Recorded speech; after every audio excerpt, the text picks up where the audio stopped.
ये हमारी पहले प्यार की एहसास है। Hotel Knight Moon. आज इसी होटल में mister and Mrs senior Rathore की एनिवर्सरी पार्टी रखी गई थी। कई सारे मेहमान आए हुए थे और सबके ड्रेस कोड वही था, डार्क पर्पल। सभी लोग आकर उन दोनों को गिफ्ट दे रहे थे। वहीं मीडिया वाले ये सब कवर कर रहे थे। अर्जुन जी और उनकी वाइफ ने उन्हें एक प्रॉपर्टी का पेपर दिया था जो उनके नाम पर था, और उनका सपना भी। उनके बड़े बेटे केशव जी और राधा जी ने उन्हें एक मशहूर पेंटर की पेंटिंग गिफ्ट की। इतिश और इनायत ने उन्हें अपने पैसों से 2 समुद्री मोती गिफ्ट किए जो 100 साल से भी अधिक पुराना था। वही आर्यन ने उन्हें एक लॉकेट दिया था जिसमें उनकी पूरी फैमिली का फोटो था। इस फोटो से एहसास भी थी। मीडिया वाले लगातार इसकी फोटो लाइव दिखा रहे थे। सभी जमकर तारीफ कर रहे थे कि अचानक से हॉल की लाइट ऑफ होती है और 2 लड़कियां जिन्होंने पर्पल कलर की कुर्ता पेंट पहन रखा था, वो अपने हाथों में एक बड़ा सा गिफ्ट बॉक्स लेकर आती हैं। सभी उन्हें देखने की कोशिश कर रहे थे लेकिन उन्होंने अपने आप को मास्क से कवर करके रखा था। सिर्फ उनकी वो पर्पल और ब्राउन आंखें दिख रही थी। सभी ये सोच रहे थे कि ये लड़कियां कौन हैं जिन्होंने ऐसे सिंपल ड्रेस कैरी किए हुई है। तभी एक लड़की बोल पड़ती, अरे ये ड्रेस तो फेमस डिजाइनर ऐप का है। वो ऐसे ही सिंपल चीज डिजाइन करती हैं और वो रातों रात बिक जाते हैं। फेमस डिजाइनर ऐप की नाम सुनकर सभी काफी खुश होते हैं। वो दोनों लड़कियां सीधे अमरेंद्र जी और रीता जी के पास जाती हैं और उन्हें गिफ्ट देकर विश करती है। एक लड़की उन्हें विश करके साइड होती है तो वो पर्पल आंख वाली लड़की उनके गले मिलकर विश करती है और धीरे से कहती है, यू ओल्ड मैन विमेन, तुम दोनों के बीच इतना लव हो कि कभी किसी तीसरे ओल्ड मैन की जरूरत न पड़े और न किसी ओल्ड विमेन। लेकिन फिर भी तुम दोनों को चाहिए तो मेरे पर्सनल असिस्टेंट से मुझे कॉल करवा सकते हो। इतना कहकर वो लड़की उनसे अलग होकर एक साइड में खड़ी हो जाती है। अब सबके मन में एक हो सवाल था, ये लड़की कौन है? लेकिन सभी चुप थे। तभी आर्यन भागते हुए आता है और उस लड़की के गले लगते हुए कहता है, जानी आपने आने में कितनी देर कर दी। आपको पता है मैं कब से आपका वेट कर रहा था। सॉरी जानू, वो मैं ट्रैफिक में फंस गई थी, लेकिन देखो अब मैं आ गई ना। वो पर्पल आंखों वाली लड़की यानी कि एहसास कहती है। इतिश और इनायत भी वहीं आ जाते हैं और दोनों एहसास के गले लगते हैं। केशव और राधा जी के एहसास पैर छूने को होती है लेकिन वो दोनों उसे रोक देते हैं और गले लगा लेते हैं। ये सब देखकर सभी के अंदर काफी बेचैनी होती है। आखिरी में एक रिपोर्टर उनसे ये सवाल पूछ ही लेता है, मिस्टर अर्जुन राठौर, जैसे कि हम देख सकते हैं कि यहाँ सभी आपके फैमिली या फ्रेंड हैं, तो फिर ये 2 खूबसूरत मास्क पहनी लड़कियां कौन हैं? क्या ये आप सबकी कोई खास मेहमान है? ये सुनकर अर्जुन जी एलिना जी के तरफ देखते हैं। एलिना जी मुस्कुराते हुए आगे आती है और कहती है, ये लड़की कोई खास मेहमान नहीं है बल्कि पूरे राठौर फैमिली के लिए खास है, क्योंकि ये लड़की हमारे राठौर फैमिली की सबसे छोटी प्रिंसेस मीज एहसास अर्जुन राठौर है। ये बात एलिना जी ने एहसास को पकड़कर काफी गर्व से कही थी। ये सुनकर सभी लोग के अंदर अचानक से एक खामोशी आ जाती है। मैं जानती हूँ कि आप सभी सोच रहे होंगे कि हमारी शादी के सिर्फ 10-11 साल हुए थे, हमारी इतनी बड़ी बेटी कहाँ से आ गई।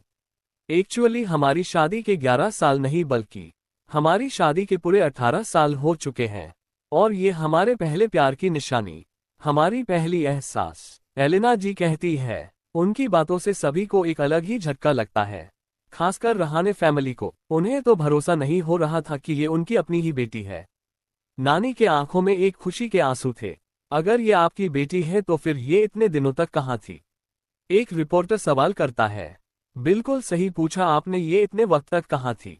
वो दरअसल हमारी बेटी की पार्टी या फिर ये मीडिया के सामने आना बिल्कुल भी पसंद नहीं है, और ये आज तक कहाँ थी ये बात हम आपको नहीं बता सकते, क्योंकि आप जानते हैं यहाँ हमारे जितने दोस्त हैं बाहर उतने ही दुश्मन हैं, और ऐसे में हम अपनी बेटी के बारे में बताकर उसे खतरे में नहीं डाल सकते हैं। एलिना जी कहती है। एहसास के आंखों में एक अजीब सा भाव था। उसके आंखों के सामने एक सीन आ रहा था जहां की एक पार्टी में एहसास को खूब जलील किया जा रहा था, ये कहकर कि वो एक गांव की गवार है, वो गांव में रहती है और उनकी सौतेली बेटी है। उसके मन में एक सवाल चल रहा था, कितना फर्क है दोनों में। वो मेरी माँ थी जिसने मुझे पैदा किया और फिर मुझे सबके सामने हर रोज जलील किया, और ये मेरी सौतेली माँ है जो मुझे इन लोगों के साथ साथ अपने दुश्मनों से भी प्रोटेक्ट कर रही है। एहसास से और ये सब बर्दाश्त नहीं हो रहा था और वो वहां से जाने के लिए मुड़ती है, लेकिन रिद्धिमा उसे रोक देती है। वो धीरे से उसके कान में कहती है, तुम ऐसे यहां से नहीं जा सकती, हम जिस काम के लिए आए हैं उसे करके ही जाना है। भूलो मत। रिद्धिमा की बात सुनकर एहसास एक गहरी सांस लेती है और फिर अर्जुन के और एलिना जी के तरफ देखते हुए कहती है, इतिश भाई, मैं यहाँ से अपने बुक किए रूम में जा रही हूँ। आप मेरी तरफ से गिफ्ट सबको दिखा दीजिएगा। और हाँ, कल से 1 सप्ताह के लिए हम कहीं जा रहे हैं। It's like a secret mission. तो हमारी चिंता करने की कोई जरूरत नहीं है। नानी से बोल दीजिएगा। उसकी बातें सुनकर फैमिली मेंबर्स कुछ नहीं बोलते क्योंकि शायद सबको पता था एहसास के बारे में। इतिश हाँ में सिर हिला देता है। एहसास सबको एक नज़र देखकर ऊपर की तरफ बढ़ जाती है। अब सबके दिमाग में ये आ रहा था कि ये राठौर फैमिली की बेटी ने आखिर गिफ्ट क्या दिया है। इतिश पहले रिद्धिमा का दिया हुआ गिफ्ट खोलता है। उसमें एक रेयर डायमंड थी और साथ में एक लेटर। इतिश लेटर पढ़ता है, ये रेयर डायमंड हमारी बजाज फैमिली की तरफ से mister and Mrs senior Rathore के लिए। हम आज की पार्टी अटेंड नहीं कर पाए, उसके लिए हम माफी चाहते हैं। इसलिए हमने हमारी बेटी के जरिए ये गिफ्ट भेजवा रहे हैं और भगवान से प्रार्थना करते हैं कि आप दोनों की उम्र लंबी हो और आप दोनों एक दूसरे के साथ हमेशा खुश रहे। सभी ये जानकर बहुत खुश होते हैं। अमरेंद्र जी और रीता जी भी काफी खुश होते हैं। उसके बाद इतिश एहसास का गिफ्ट खोलता है तो उसमें कुछ छोटे छोटे बॉटल्स थे। ये देखकर सभी हैरान हो जाते हैं, आखिर इन बॉटल्स में क्या हो सकता है। वहीं उन मेहमानों में एक ओल्ड एज का डॉक्टर भी था। वो आगे आता है और उन बॉटल्स को खोलकर स्मेल करता है और कुछ ऐसा कहता है जिसे सुनकर सबके होश उड़ जाते हैं। 20 कुछ अतीत की यादें। गाइस प्लीज आप सभी एहसास के नाम में कंफ्यूज्ड मत होइए। बहुत जल्दी आपको एहसास की असली आइडेंटिटी पता चलेगी। एक बात क्लियर है कि एहसास के पास 2 सरनेम है। पहला एहसास बत्रा, जो उसके नानू नानी ने दिए हैं, और दूसरा उसके फादर का सरनेम राठौर, जिसके बारे में एहसास जानती थी, लेकिन उसे या नानू नानी को यह नहीं पता था कि वो राठौर फैमिली की प्रिंसेस। उन्हें तो बस यही पता था कि अर्जुन राठौर है और राठौर सरनेम के इस दुनिया में बहुत सारे लोग हैं। तो प्लीज अब कंफ्यूज्ड मत होइए, क्योंकि एहसास जब मेकअप करके सांवली सूरत और काली आंखें करती है तो वो एहसास बत्रा बनती है, और जब उसकी स्किन रियल होती है और पर्पल आंखें होती है तो वो एहसास राठौर होती है। Story continue. जैसे ही वो ओल्ड डॉक्टर उस बोतल को खोलकर स्मेल करता है तो उसकी आंखें हैरानी से बड़ी हो जाती है और उसके मुंह से निकल पड़ता, ये तो असली जड़ी बूटियों से बनी हुई एक मेडिसिन है, जो खासकर 60 से ऊपर वाले लोगों के लिए है।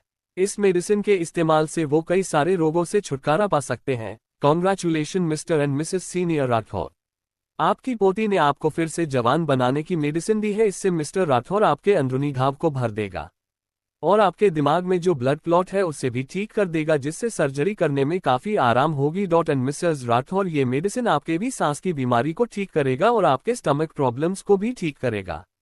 डॉक्टर की बातें सुनकर सभी लोग शॉक्ड हो गए थे। उन्हें तो यकीन नहीं हो रहा था कि ये मेडिसिन इतनी पावरफुल है।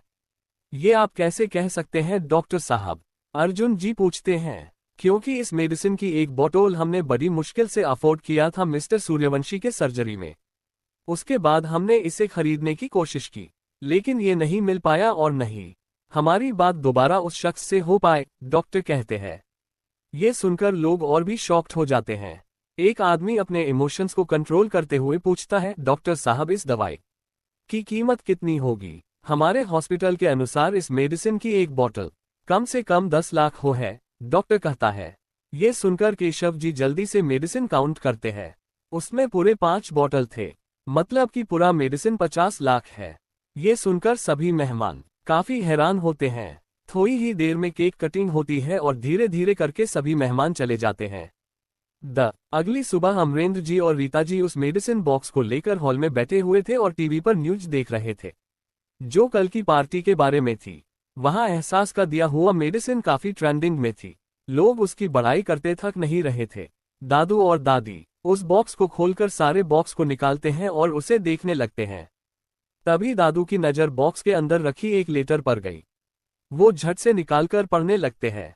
डियर यीशु, तुम्हारे कहने पर मैं ये मेडिसिन बना रहा हूँ, जिसकी कीमत आने वाले समय में करोड़ों में होगी। तब तुम इस बोतल को सेल करके कम से कम 50 करोड़ कमा सकती हो, जिससे तुम्हारी लाइफ एकदम आराम से कट जाएगी। मैं नहीं जानता कि मैं कब तक तुम लोगों के साथ हूँ, और जब तक तुम इस लेटर को देखोगी तब तक शायद मैं तुमसे काफी दूर जा चुका होगा। मेरी यीशु, मैंने इसका फॉर्मूला भी लिख दिया है। तुम चाहो तो बड़ी होकर इसे बना भी सकती हो।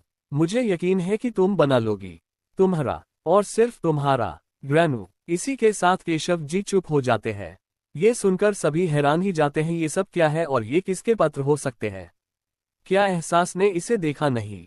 तभी नानी वो पत्र ले लेती है और कहती है, ये दवाई यीशु के नानू ने बनाई थी, और जब मिस्टर सूर्यवंशी की सर्जरी करनी थी तब, उसके बाद उन्होंने उसे बनाना छोड़ दिया। फिर एक दिन उन्होंने ऐसे ही कोई दवाई अर्जुन के लिए बनाई थी, लेकिन अर्जुन के जाने के कुछ वक्त बाद ही उन्होंने अपनी सारी संपत्ति चैरिटी में दान देकर एक नॉर्मल लाइफ जीना शुरू कर दिया। मुझे लगता है उन्होंने ये दवाई शायद यीशु के लिए बनाई ताकि जो काम यीशु के लिए नहीं कर पाए वो ये दावा कर दे। लेकिन अगर यीशु ने ये आप दोनों को दिया, इसका मतलब कि वो आप दोनों में उन्हें देखती है। आप लोग इस लेटर के बारे में उससे कोई बात मत करिएगा। मैं नहीं चाहती कि वो ऐसी कोई भी मेडिसिन बनाए जिससे उसको जान को खतरा हो, उसके नानू के जैसे। इतना कहकर नानी चुप हो जाती हैं।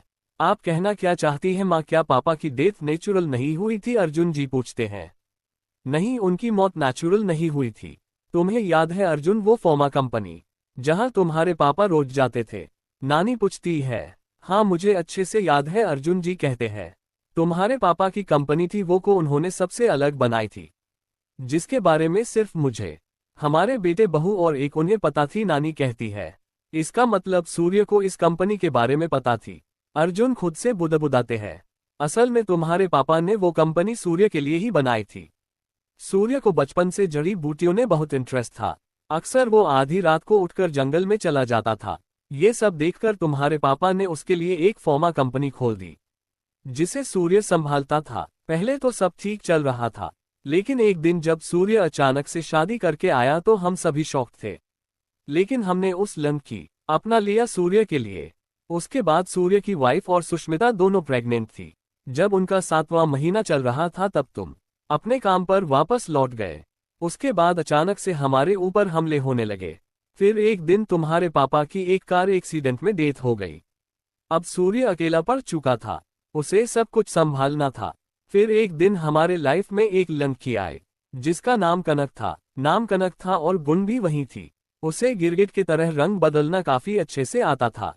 वो लड़की भी प्रेग्नेंट थी, जिसने सब कुछ खराब कर दिया। जब तीनों की डिलीवरी के टाइम हॉस्पिटल में एडमिट किया गया तो कनक के एक लड़का हुआ और बाकी के दोनों की एक एक बेटियां। सभी बहुत खुश थे। इस बीच हमने सुष्मिता के छोड़ के जाने का गम भी भुला दिया। लेकिन एक दिन अचानक से हमें खबर मिली कि सूर्य और उसकी वाइफ का बच्चे के साथ एक्सीडेंट हो गया है। उन तीनों की लाश आई हमारे घर। उस वक्त यीशु सिर्फ 2 साल की थी। हम बहुत टूट गए थे।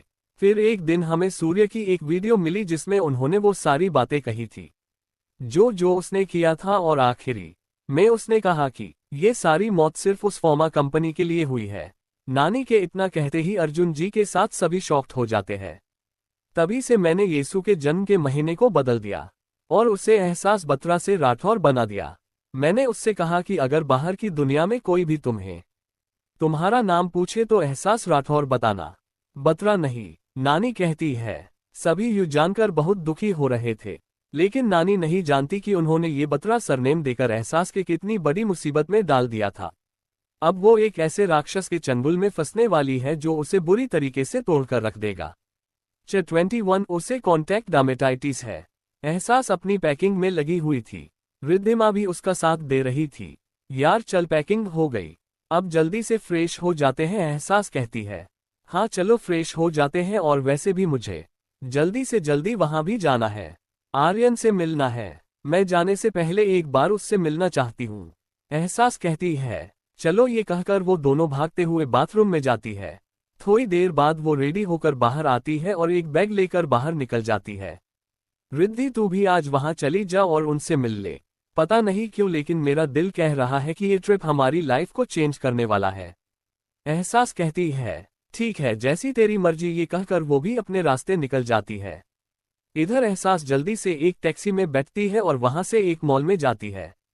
उसके जाते ही एक बाइक उस मॉल के सामने आकर रुकती है और बाइक सवार लड़का, जो शायद कोई रेसर था क्योंकि उसके कपड़ों से तो यही लग रहा था कि वो कोई रेसर है, वो भी अंदर जाता है। उसकी नजरें हर वक्त एहसास के ऊपर बनी हुई थी, लेकिन अचानक से वो एक लेडी से टकराता है और उसकी नजरें एहसास से दूर हो जाती है। वो जल्दी से उठकर एहसास को देखने लगता है, लेकिन उसे एहसास कहीं नहीं मिलती है। इधर एहसास मॉल के टॉप फ्लोर पर होती है जहां एक मूवी थिएटर थी। वो उस थिएटर में जाती है और फिर वहां से एक दूसरे रास्ते से बाहर निकल जाती है। अब उसकी आंखें काले होने की जगह पर्पल थी। फेयर स्किन, उसने मुंह पर मास्क लगाया था और एक जीन्स और शर्ट पहनी हुई थी। अब तो उसके बैग भी चेंज ही चुके थे। वो जल्दी से एक बाइक वाले की बाइक पर बैठती है और दोनों वहां से निकल जाते हैं। इधर मॉल में को लड़का एहसास को पागलों को तरह ढूंढ रहा था। एहसास कुछ समय के बाद राठौर मैंशन में होती है। उसके सामने पूरी फैमिली के साथ साथ रहाने फैमिली भी थी। सभी एहसास को देखकर हैरान थे कि कोई इतना खूबसूरत कैसे हो सकता है। एहसास सबको इग्नोर करके बस आर्यन, इतिश और इनायत से ही बातें कर रही थी, जो रहाने फैमिली को बिल्कुल भी अच्छी नहीं लग रही थी। तभी अर्जुन जी कहते हैं, यीशु, हमने सुना आप एक सप्ताह के कॉलेज ट्रिप पर जा रही है। ये ट्रिप कहाँ जा रहा है, कुछ बताएंगी हमें? एहसास कुछ नहीं बोलती। ये देखकर रहाने फैमिली को और भी अजीब लगता है। माहौल देखकर इतिश पूछ लेता है, डॉल बताओ न, तुम कहाँ जा रही हो ट्रिप पर? हम सभी कश्मीर जा रहे हैं। ये ट्रिप पार्थिक सर की निगरानी में है और वो हमें कश्मीर लेकर जा रहे हैं। एहसास कहती है। कश्मीर के नाम सुनकर अर्जुन जी को एक जोर का झटका लगता है। नहीं नहीं, आप वहां नहीं जा सकती, हम आपको वहां नहीं जाने देंगे। अर्जुन जी उसे कस के गले लगाते हुए कहते हैं। ऐसे अचानक से अर्जुन की के गले लगाने से एहसास अपनी जगह पर फ्रिज हो जाती है। उसका पूरा शरीर लाल हो जाता है और उसकी बॉडी पर रेड रेड रैशेज निकल जाते हैं। ये वो गहरी गहरी सांसें लेकर अर्जुन जी को खुद से दूर करती है। उसकी हालत देखकर सभी डर जाते हैं। येसु येसु, क्या हुआ तुम्हें? अर्जुन जी उसके तरफ बढ़ने को होते हैं, लेकिन वो हाथ दिखाकर उसे वहीं रोक देती है। नानी जो पास में बैठी थी, वो जल्दी से उसके बैग में से एक छोटी सी बोतल निकालती है और उसमें से कुछ गोलियां निकालकर जल्दी से उसके मुंह में डाल देती है। गोलियां खाते ही एहसास धीरे धीरे शांत होने लगती है और फिर बेहोश होकर नीचे गिर पड़ती है। इतिश बेटा, तुम इसे कमरे में ले जाओ, नानी कहती है। इतिश इसे उठाकर कमरे में चला जाता है। उसके पीछे ही आर्यन और इनायत भी चले जाते हैं। माँ, ये अचानक से येसु को क्या हो गया? अर्जुन जी नम आंखों से पूछते हैं। उसे कॉन्टैक्ट डार्मेटाइटिस है। वो जब भी किसी ऐसे इंसान के टच में आती है जिसे वो अच्छी तरह से नहीं जानती हो, या जिसके साथ उसे जरा सा भी अनसेफ महसूस हो, या फिर ऐसे इंसान जिसके लिए उसके दिल में कोई फीलिंग्स ना हो, तो उस शख्स से टच से इसकी हालत ऐसी ही हो जाती है। जैसे कि आर्यन, इनायत और इतिश के छूने से कोई रिएक्शन नहीं होता है, लेकिन तुम्हारे छूते ही उसकी हालत ऐसी हो गई। इसलिए अर्जुन, आगे से उसे छूने से पहले ये जरूर कंफर्म कर लेना कि वो तुम्हारे साथ सेफ महसूस कर रही है या नहीं, नानी कहती है। ये सुनकर पूरी फैमिली शॉक्ड हो जाती है। मतलब कि अब मैं अपनी बच्ची को छू भी नहीं सकता। ये सब क्या हो रहा है मेरे साथ? पहले मैं अपनी बच्ची से दूर हो गया और अब जब वो मुझे मिली तो मैं उसे चाहकर भी नहीं छू सकता, क्योंकि उसने मुझे माफ नहीं किया है। ये कहते हुए अर्जुन जी रोने लगते हैं। इसमें आपकी कोई गलती नहीं है। अर्जुन को होता है अच्छे के लिए होता है। अच्छा हुआ कि उस वक्त आप यीशु के साथ नहीं थे, वरना हमारी बेटी कभी इतना स्ट्रांग नहीं बन पाती जितनी है। देखना, एक दिन वो आपको आपके इस बात के लिए धन्यवाद जरूर बोलेगी। एलिना जी कहती है, ये आप क्या कह रही है एली? राधा जी कहती है, सच कह रही हूँ जी। अगर आज येसु हमारे साथ होती तो उसके अंदर एक घमंड होता। वो अपने आप को एक राजकुमारी ही समझती और फिर घर में सबकी लाडली होने के कारण वो एक बिगड़ैल और घमंडी लड़की बन जाती। वो अपने से छोटे लोगों को पैसे की रौब दिखाती और उनसे जो चाहे वो करवाती, और उसे अपनी लाइफ में न तो कोई सच्चा दोस्त मिल पाता और न ही कोई उसका सच्चा हमदर्द बनाता। लोग उसके पास सिर्फ पैसों के लिए आते। मैं बहुत खुश हूं कि मेरी बच्ची के पास एक ऐसी दोस्त है जो उसके लिए कुछ भी कर सकती है। मैं भगवान की शुक्रगुजार हूं कि आज के टाइम में हमारी बेटी एक इंडिपेंडेंट गर्ल है। उसके पास करोड़ों को जायदाद है, लेकिन वो उसे ठुकराकर खुद के दम पर जीना चाहती है और हमारे राठौर खानदान की यही तो नियम है। यहाँ अपने आप को साबित करना पड़ता है। बस अब भगवान से यही प्रार्थना है कि जैसे मेरी बेटी है ठीक वैसे ही मेरा बेटा भी बने। वो उसके जी नक्श कदम पर चले और अपने आप को साबित करे, न कि अपने बाप के पैसों का धौंस सबके ऊपर दिखाए, और उसके अंदर ये घमंड रहे कि वो राठौर फैमिली का प्रिंस है। मैं चाहती हूँ कि मेरा बेटा एक प्रिंस बने, लेकिन ऐशो आराम में पलकर नहीं बल्कि सोने जैसे आग में तपकर, एलिना जी कहती हैं। ये सुनकर सभी चुप हो जाते हैं और कोई कुछ नहीं बोलता है। लेकिन कोई था जो उनकी कही बातों का मतलब अच्छे से समझ रहा था, और ये कोई और नहीं बल्कि रहाने फैमिली थी। असल में रहाने फैमिली में दो लोग और हैं, एक लड़का और लड़की, जिनकी उम्र रितेश और इनायत को जितनी है, लेकिन वो दोनों इतने घमंडी और बिगड़े हुए हैं कि इसकी कोई सीमा नहीं है। अचानक ही वहां तालियों को आवाज गूंज उठती है। ये कोई और नहीं बल्कि दादू थे। वो अपनी जगह से उठते हैं और एलिना जी के सिर पर हाथ रखते हुए कहते हैं, हम आपकी बातों से बिल्कुल खुश हैं अली। हम आपके अंदर यही झलक देखने चाहते थे। आज आपने सिद्ध कर दिया कि आप सच में एक रॉयल फैमिली की राजकुमारी है। जब से आप इस घर में आई थी, मैं आपके अंदर वही गुण देखना चाहता था जो हमने सालों पहले राधा बहू के अंदर देखी थी, और आज आपने मेरी ये इच्छा पूरी कर दी। हम आपके इस फैसले से खुश हैं। एलिना जी बस एक स्माइल कर देती हैं। उधर रूम में एहसास अब तक ठीक हो चुकी थी।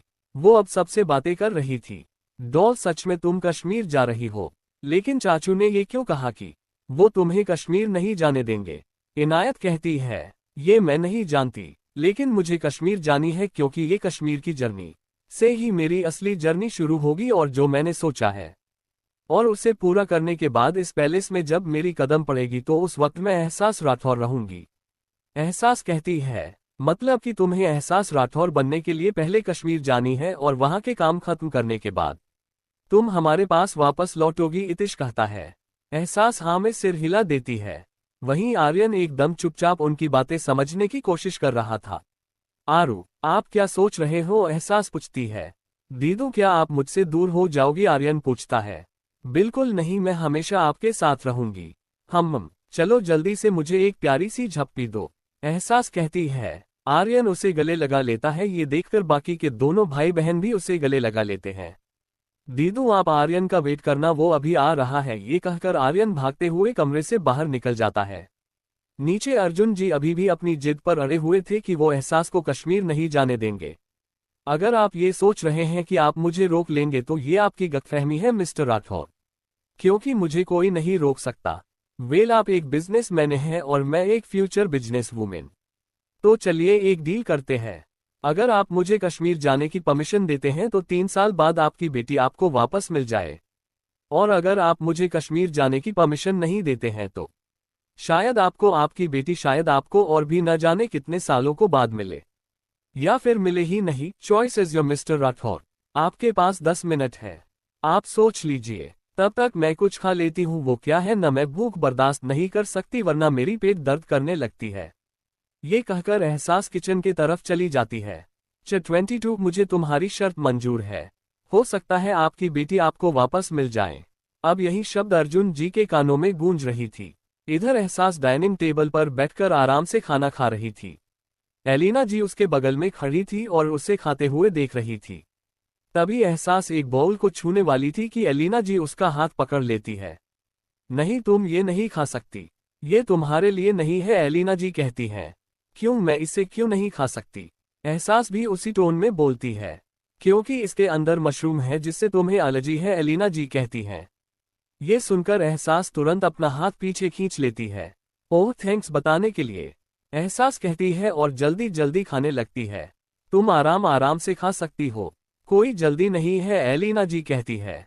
जल्दी आपको नहीं है लेकिन मुझे है मिसेस राठौर, मुझे जितनी जल्दी हो सके यहाँ से निकलना है, एहसास कहती है और खाना खत्म करके सीधे हॉल में जाती है। तो बताइए मिस्टर राठौर, क्या सोचा आपने? एहसास पूछती है। मुझे तुम्हारी शर्तें मंजूर है, लेकिन अगर 3 साल बाद भी मुझे मेरी बेटी नहीं मिली तो? अर्जुन जी कहते हैं। एहसास राठौर अपने वादे की पक्की है मिस्टर राठौर, अगर उसने कह दिया तो मिलेगी, एहसास कहती है। तो ठीक है जाओ, अर्जुन जी कहते हैं। जैसे ही एहसास जाने के लिए अपनी कदम आगे बढ़ाती है, कोई उसे रोक लेता है। ये कोई और नहीं बल्कि एलिना जी होती है। जाने से पहले मुझसे वादा करके जाओ, आज से 3 साल बाद हमें हमारी बेटी एकदम सही सलामत मिलेगी। एकदम हंसती खेलती मुस्कुराती हुई बेखौफ एलिना जी कहती हैं। ये सुनकर एहसास के माथे पर बल पड़ जाती है और वो कुछ सोचने लगती है। तुरंत ही वो उनके हाथ पर हाथ रखकर कहती है, मैं आपसे वादा करती हूँ मिसेस राठौर की आज से 3 साल बाद आपकी बेटी जब आपको मिलेगी तो आपका ये सिर गर्व से ऊंचा उठ जाएगा। और हाँ, आपकी बेटी आपको सही सलामत ही मिलेगी। एहसास कहती है। ये सुनकर एलिना जी मुस्कुराने लगती है और फिर उसके हाथों में एक लाल धागा देते हुए कहती है, ये ले, मैंने तुम्हारे लिए पूजा करवाया था। जब मेरी बेटी बनकर लौटना तो इसे अपनी कलाइयों पर बांध कर लौटना। एलिना जी उसके माथे पर किस कर देती है।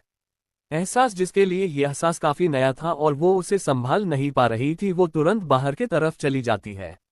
लेकिन जाने से पहले वो कहकर जाती है कि कोई भी उससे कांटेक्ट न करे, और वो एलिना जी को एक छोटा सा गिफ्ट बॉक्स देती है। ये देखकर एलिना जी हैरान हो जाती हैं। तुरंत ही आर्यन वहां आ जाता है। दीदू, ये रही मेरी गिफ्ट आपके लिए। आप सीक्रेट मिशन पर जा रही हो न, तो मैं चाहता हूं कि आप इसे लेकर जाओ। मैंने इसे आपके लिए खरीदा है अपनी पॉकेट मनी से। आर्यन एक बहुत ही खूबसूरत स्वेटर देते हुए कहता है। वो स्वेटर महरून और व्हाइट कलर का था। एहसास उसे लेकर थैंक्स बोलती है और कहती है, आरू दीदू यहाँ से जा रही है और वो चाहती है कि आप रोने की जगह स्ट्रांग बनो और अपने सपने को चुनो। याद रखो, आप जो बनना चाहते हो उसे बनने से आपको कोई नहीं रोक सकता, क्योंकि आप एहसास राठौर के भाई हो। एहसास इतना ही कहती है कि आर्यन बोल पड़ता है। वो हंसने लगती है और फिर एक बार सबको देखकर वहां से चली जाती है। एलिना जी अब भी उस गिफ्ट बॉक्स को देख रही थी। आज पहली बार एहसास ने उन्हें कुछ दिया था। उन्हें समझ नहीं आ रहा था कि वो कैसे रिएक्ट करें। ये देखकर अर्जुन जी उनके पास जाते हैं और उनके कंधे पर हाथ रखते हैं। अर्जुन, यीशु ने मुझे गिफ्ट दिया। उसने पहली बार मुझे गिफ्ट दिया। और देखा आपने, मैं उसे टच भी कर सकती हूँ। एलिना जी के आंखों से आंसू गिरने लगते हैं। एली, संभालिए अपने आप को। जब इतनी बात से इमोशनल हो जाएंगी तो फिर जब वो 3 साल बाद लौटकर आपको माँ कहेगी तो कैसे संभालेंगी, अर्जुन जी कहते हैं। ये सुनते ही एलिना जी तुरंत उनके तरफ देखती है। फिर वो सोफे पर बैठकर इस गिफ्ट बॉक्स को खोलती हैं। उसमें एक नोट लिखा होता है। एलिना जी उस नोट को खोलती हैं तो उसमें लिखा होता है, अपने सपने को पूरा करिए मिसेज राठौर, जो आपने सालों पहले छोड़ दिया था। अगर आप करेगी तो आई एम श्योर कि 3 साल के अंदर में आपको पूरी दुनिया जान जाएगी। ये सुनकर पूरी फैमिली हैरान हो जाती है। तभी अर्जुन जी दूसरे नोट को पढ़ते हैं। बड़ी मॉम, अब वक्त आ गया है कि आप दुनिया को ये दिखाओ कि आप वास्तव में हो कौन। किसी और के लिए अपनी पहचान भूलने की जरूरत नहीं है। याद रखना, कोई आप दोनों का साथ दे या न दे, लेकिन मैं हमेशा आप दोनों के साथ हूं। ये सुनकर पूरी फैमिली थोड़ी देर के लिए चुप हो जाती है। किसी को कुछ भी समझ नहीं आ रहा था। इधर एहसास वापस से उसी मॉल में आ चुकी थी। अब उसके हाथों में ढेर सारी शॉपिंग बैग्स थी और वो अपने पुराने ड्रेस में थी। अब उसके पीछे वो बाइक वाला लड़का था। एहसास जल्दी से सारी बैग्स एक टैक्सी में रखती है और वहां से निकल जाती है। उसके पीछे ही वो बाइक वाला। थोड़ी देर बाद वो अपने अपार्टमेंट में पहुंचती है। अब वो बाइक वाला वहां से उसके पीछे जाता है और उसके अपार्टमेंट के बगल वाले कमरे में चला जाता है। एहसास हॉल में सारा सामान रखती है और फिर एक एक करके उन्हें अनपैक करती है। इसमें सिर्फ कपड़े और खाने की चीज थी जो कई दिनों तक खराब नहीं होगी। एहसास तुरंत उन्हें एक ट्रॉली बैग में डालती है और फिर 2 ट्रॉली बैग के साथ एक बैग अपने पीठ पर रखती है और कैप पहनकर सामान के साथ बाहर आती है। दरवाजे पर ही उसे रिद्धिमा मिल जाती है। थैंक गॉड तू आ गई, अब जल्दी से चल, दरवाजा बंद कर, हमें निकलना है वरना हम लेट हो जाएंगे। और हाँ, जल्दी से राग को भी कॉल कर, एहसास कहती है। वो कॉलेज पहुंच चुका है, मैसेज किया था। अब चल, हमें भी चलनी है। मैंने यहाँ का काम कुछ दिनों के लिए कर दिया है, बाकी जिन्हें देखना होगा देख लेगा, रिद्धिमा कहती है। दोनों वहां से सीधे कॉलेज जाती है और बस में बैठ जाती है। अब रिद्धिमा और पराग एक सीट पर थे, जबकि अब बस में सिर्फ एक ही सीट खाली थी और वो थी पार्थिक के बगल वाली। एहसास को समझ नहीं आ रहा था कि वो क्या करे। क्या भगवान जी, किसी और के बगल में सीट नहीं मिल सकती थी? इस एक्डू के बगल में मिलनी जरूरी थी। अब क्या करूं? एहसास मन ही मन कहती है। तभी उसे पार्थिक की आवाज सुनाई देती है। मिस बत्रा, आप खड़ी क्यों हैं? बैठ जाए। सर, उसके लिए कोई जगह खाली नहीं है, एक लड़की बोलती है। व्हाट? पार्थिक चौंकते हुए कहता है। यस सर, पूरी बस भर चुकी है, अब कोई जगह नहीं है, एक लड़का कहता है। ये सुनकर पार्थिक कहता है, कोई बात नहीं, तुम मेरी बगल वाली सीट पर बैठ जाओ, इट्स ऑक्सम, मैं मैनेज कर लूंगी, एहसास कहती है। क्या मैनेज कर लूंगी? चलो चुपचाप बैठो, पार्थिक कहता है। एहसास तुरंत डर से उसके बगल में बैठ जाती है।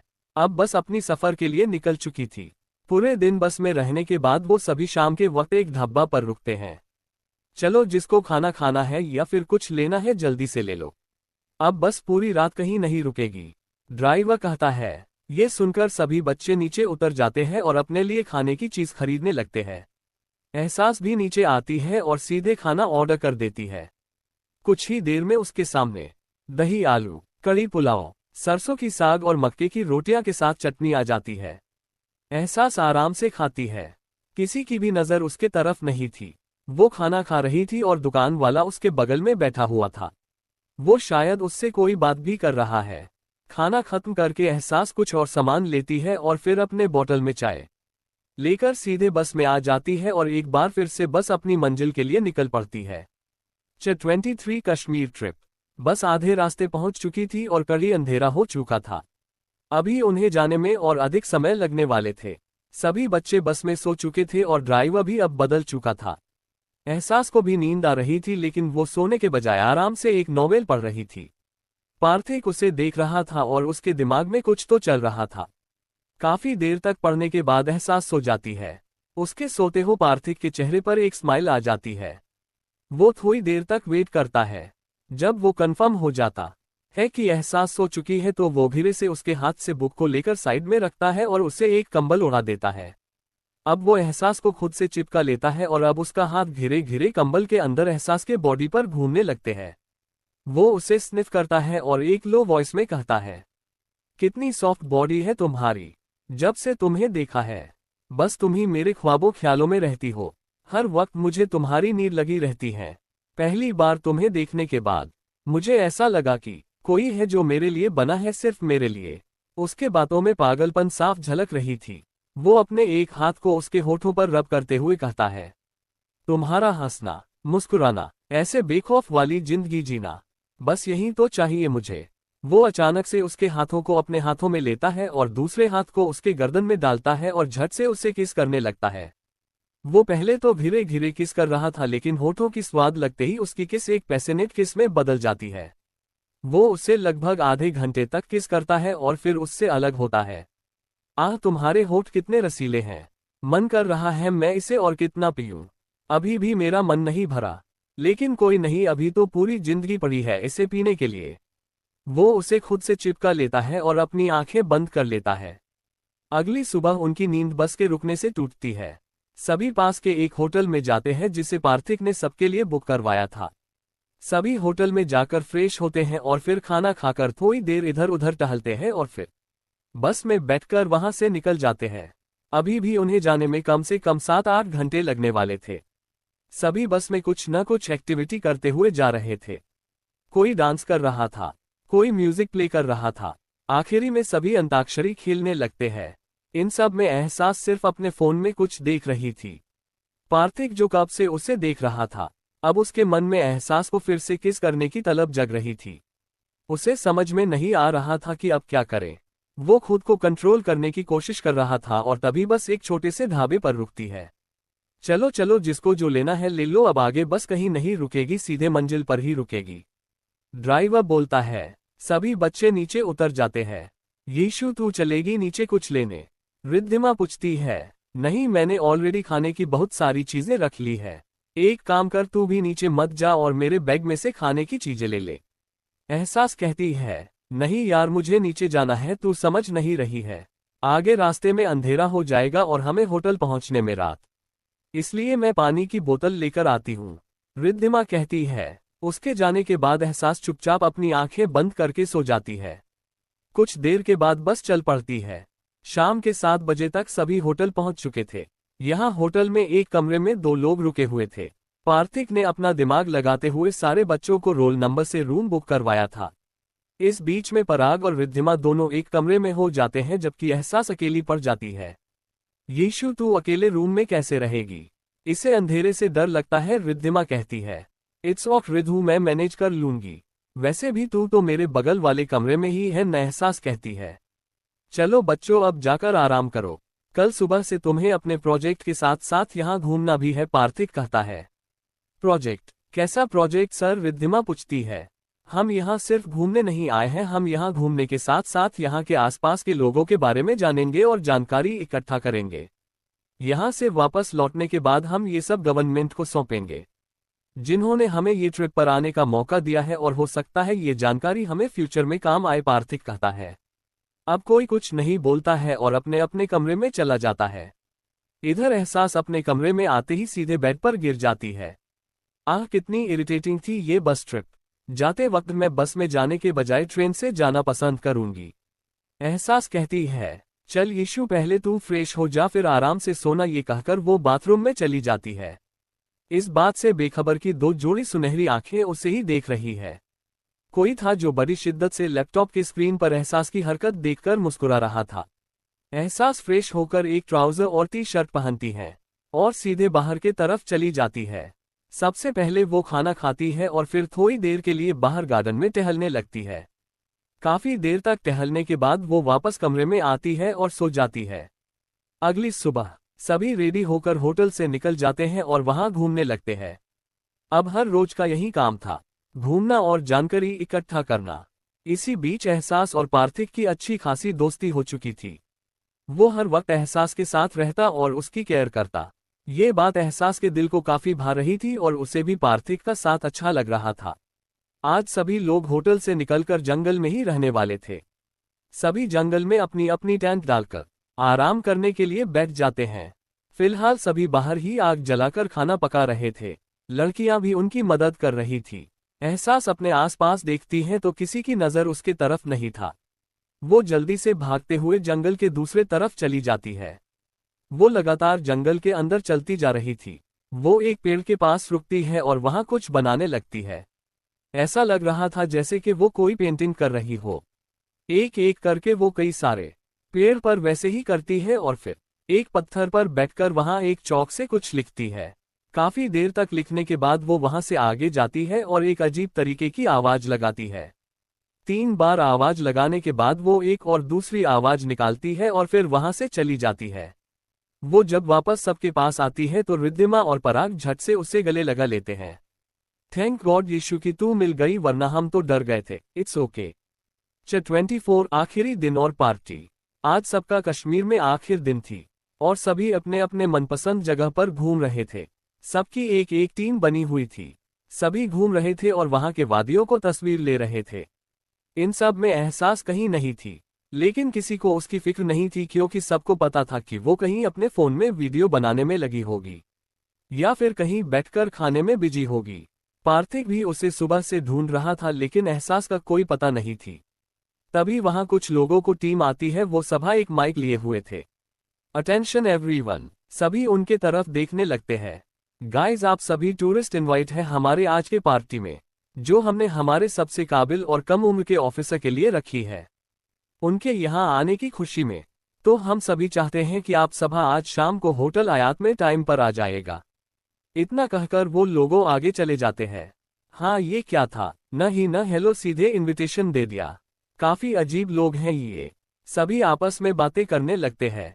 इधर एहसास जंगल में थी। उसके सामने कुछ लोग थे जिनसे वो कुछ बातें कर रही थी। वो उनसे काफी देर तक बातें करती है, फिर वो कहती है, देखिए, मुझे जितना पता था उतना मैंने बता दिया। अब मुझे जाने दो, मेरी फ्रेंड परेशान हो रही होगी। वो लोग एक दूसरे को देखते हैं और फिर कहते हैं, ठीक है, जाओ और खुद को प्रिपेयर कर लो, हम आगे भी तुमसे कांटेक्ट कर सकते हैं। Okay okay. इतना कहकर एहसास भागते हुए वहां से चली जाती है। उसे भागते देख सभी हंसने लगते हैं। ये लड़की सच में अजीब है। इधर एहसास भागते हुए उस जंगल से बाहर निकलने के रास्ता ढूंढने लगती है। इधर पार्थिक भी उसे ढूंढते हुए सीधे जंगल के अंदर आ रहा था। वो भागते हुए सीधे एहसास से टकरा जाता है। एहसास जो पहले से ही डरी हुई थी, अचानक से पार्थिक से टकराने पर वो जोर से चिल्लाती है। उसकी आवाज सुनकर पार्थिक तुरंत उसे गले से लगा लेता है।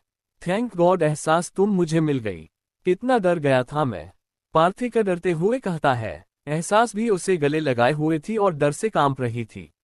मैं खो गई थी, आप प्लीज मुझे यहाँ से लेकर चलिए, मुझे बहुत डर लग रहा है, वो डरते हुए कहती है। पार्थिक उससे अलग होता है और फिर एक गहरी सांस लेकर खुद को शांत करता है। वो एहसास को देखता है, जिसका चेहरा एकदम से गंदा हो गया था, यहाँ तक कि उसका पूरा कपड़ा गंदा था। वो उसे गोद में उठा लेता है और जंगल से बाहर निकल जाता है। दोनों होटल वापस जाते हैं। पार्थिक एहसास को ले जाकर कमरे में छोड़ता है, लेकिन एहसास उससे अलग होने के लिए रेडी नहीं थी। वो तुरंत पार्थिक को कस के पकड़ लेती है। एहसास, डरो मत, मैं हूं ना, यहाँ जाओ, मैं बाहर ही हूँ। हम डरो मत, कुछ नहीं होगा। पार्थिक कहता है। एहसास अंदर जाती है और फिर खुद को साफ करके शावर लेती है। अब उसकी गोरी स्किन सामने थी। वो तुरंत बाथरूम के एक हिडन एरिया में से कुछ निकालती है और पूरे बॉडी पर लगा लेती है। अब वो फिर से सांवली स्किन वाली लड़की बन जाती है। वो एक नी लेंथ फ्रॉक पहनकर बाहर आती है। देखती है कि पार्थिक अब भी उसके सामने बैठा हुआ था। वो धीरे से उठकर हेयर ड्रायर लेती है और अपने बालों को सुखाने लगती है। काफी देर के बाद वो जब खुद को सेफ फील करने लगती है तो बोलती है, सर अब मैं बिल्कुल ठीक हूँ। पार्थिक उसे गले लगा लेता है और कहता है, आगे से बिन बताए कहीं मत जाना, जानती हो कितना डर गया था मैं। अगर तुम्हें कुछ हो जाता तो क्या करता मैं। बहुत कुछ खोया है मैंने अपनी लाइफ में, तुम्हें खोने का रिस्क नहीं ले सकता। सर अब मैं बिल्कुल ठीक हूँ। वो बस मैं खो गई थी तो थोड़ी डर गई थी, लेकिन अब मैं बिल्कुल ठीक हूँ, एहसास कहती हुई। तभी अचानक से बिजली कट जाती है और एहसास डरते हुए कस के पार्थिक का हाथ पकड़ लेती है। एहसास को फिर से डरता देख पार्थिक को रिद्धिमा की बातें याद आती है। यीशु को अंधेरे से डर लगता है। पार्थिक समझ जाता है कि एहसास डर रही है तो वो उसके हाथों को आराम से पकड़ता है और धीरे से उसे गले लगा लेता है। डरो नहीं, मैं हूं यहाँ। वहीं पार्थिक की गर्म सांसें अपने चेहरे पर महसूस करके एहसास के दिल में एक अजीब सी फीलिंग जाग रही थी। ये क्या हो रहा है मेरे साथ, मुझे इतनी अजीब सी फीलिंग क्यों आ रही है। अचानक ही उसकी हाथें पार्थिक के सीने पर चली जाती है। हाँ, ये क्या है, ये सर की दिल इतनी जोर से क्यों धड़क रही है। कहीं इन्हें हार्ट अटैक तो नहीं ना आने वाला है। ओफो येसु, ये तू क्या सोच रही है। तू भाई एकदम से अजीब है। सर इतने खाते पीते हैं, इतने हेल्थी हैं, इन्हें क्या होगा। एक मिनट, कहीं इन्हें मुझसे प्यार तो नहीं हो गया ना। हाँ, ऐसा हो भी सकता है। अब मैं हूं ही इतनी सुंदर कि किसी को भी मुझसे प्यार हो जाएगा, फिर वो पार्थिक सर जैसे एक शख्स ही क्यों ना हो। वैसे कितना मजा आएगा ना पार्थिक सर से शादी करके, एक न्यू लव स्टोरी आएगी। Student and professor love in Kashmir trip. Wow, कितना रोमांटिक नाम है ना। एहसास मन ही मन ये सब सोचकर खुश हो रही थी। तभी उसे पार्थिक की आवाज सुनाई देती है। एहसास, तुम्हें डर तो नहीं लग रहा है ना। नहीं सर, आप साथ हैं तो फिर मुझे डर क्यों लगेगा, एहसास कहती है। थोड़ी ही देर में लाइट आ जाती है, लेकिन इस थोड़ी देर में दोनों ने अपने मन में पता नहीं क्या क्या सोच लिया था। एहसास उससे अलग होती है और सीधे बाहर की तरफ चल पड़ती है। एक मिनट, तुम इन कपड़ों में बाहर जाओगी, पार्थिक पूछता है। इन कपड़ों में क्या खराबी है सर, एहसास पूछती है। बाहर होटल में पार्टी चल रही है और हम सभी उसमें इनवाइट है। तुम्हें लगता है कि तुम पार्टी में ऐसे कपड़ों में जाओगी, पार्थिक कहता है। व्हाट पार्टी, आप एक मिनट रुकिए, मैं अभी चेंज करके आ रही हूँ। इतना कहकर वो भागते हुए बाथरूम में चली जाती है। उसे ऐसे भागते देख पार्थिक मुस्कुराने लगता है और कहता है, तुम सच में बच्ची हो। मुझे एक बच्ची से प्यार हुआ है, एक बड़ी बच्ची से जो बहुत जिद्दी है। लेकिन कोई बात नहीं, मैं हूं न उसे संभालने के लिए, उसे मजबूत करने के लिए, इस बच्ची के साथ बच्ची पैदा करने के लिए। इतना कहकर वो मुस्कुराने लगता है। इधर एहसास जल्दी से एक सुंदर सी फ्रॉक पहनकर बाहर आती है। खुले बाल, होठों पर हल्की सी लिपस्टिक, वो अब बहुत सुंदर लग रही थी। चले, एहसास कहती है। हाँ चलो, पार्थिक कहता है और दोनों बाहर की तरफ चले जाते हैं। इधर होटल में पार्टी चल रही थी, सभी खूब एंजॉय कर रहे थे। तभी वहां एहसास और पार्थिक आते हैं। उन्हें देखते ही सभी हैरान हो जाते हैं क्योंकि वे दोनों अभी एक परफेक्ट कपल के जैसे लग रहे थे। हे मुझे चिकोटी काट, तो कहीं मैं कोई सपना तो नहीं देख रहा हूं। मतलब कि ये हमारी डार्क स्किन वाली एहसास ग्रीक गॉड के साथ कसम से काफी परफेक्ट लग रहे हैं दोनों, एक लड़का कहता है। तभी एक लड़की उसके पेट में मारते हुए कहती है। सोच समझकर बोला कर, देख नहीं रहा, कहाँ हमारी एहसास 18 की भी नहीं हुई है और कहाँ सर 28 के हैं। दोनों में 10 साल का डिफरेंस है। और भले ही हमारी एहसास डार्क स्किन वाली हो, लेकिन वो जैसी है वैसी ही रहती है। गोरा दिखने के लिए मेकअप नहीं करती है बाकियों के जैसे, वरना कौन से उसके पास पैसे नहीं है महंगे मेकअप खरीदने के लिए या फिर स्किन ट्रीटमेंट करवाने के। भूलो मत, वो जिस बाइक से कॉलेज आती है वो बाइक ऑल इंडिया में सिर्फ एक ही है, समझे। वो लड़का अपना पेट पकड़कर हाँ में सिर हिला देता है। बात तो एकदम सही थी। एहसास भले ही डार्क स्किन के साथ रहती थी, लेकिन उसे कॉलेज में सभी पसंद करते थे क्योंकि वो सबकी हेल्प कर देती थी और सबकी बराबर ट्रीट करती थी।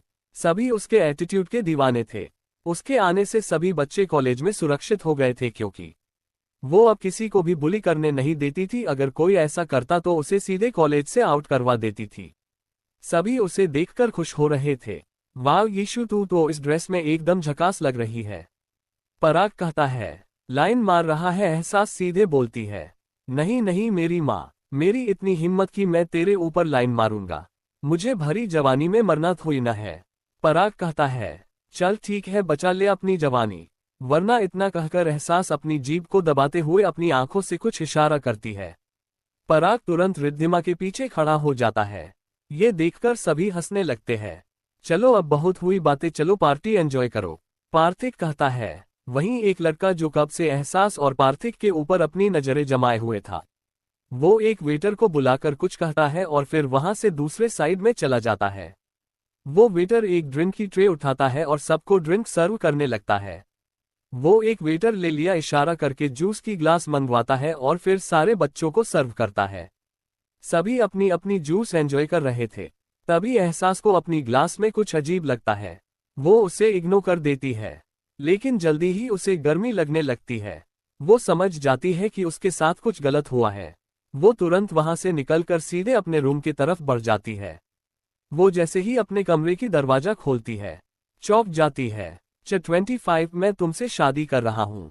एहसास जैसे ही दरवाजा खोलती है तो देखती है कि उसका पूरा रूम अंधेरे में डूबा हुआ है। वो लड़खड़ाते हुए स्विच ढूंढने लगती है, लेकिन स्विच नहीं मिलता है। वो फ्रस्ट्रेशन से आगे बढ़कर बाथरूम की तरफ जाने लगती है। तभी उसे एहसास होता है कि कोई उसके पीछे खड़ा है। वो तुरंत अलर्ट हो जाती है और पीछे घूमकर उस शख्स को मारने के लिए हाथ उठाती है, लेकिन शायद वो पहले से ही अलर्ट था। वो तुरंत उसके हाथों को पकड़ लेता है।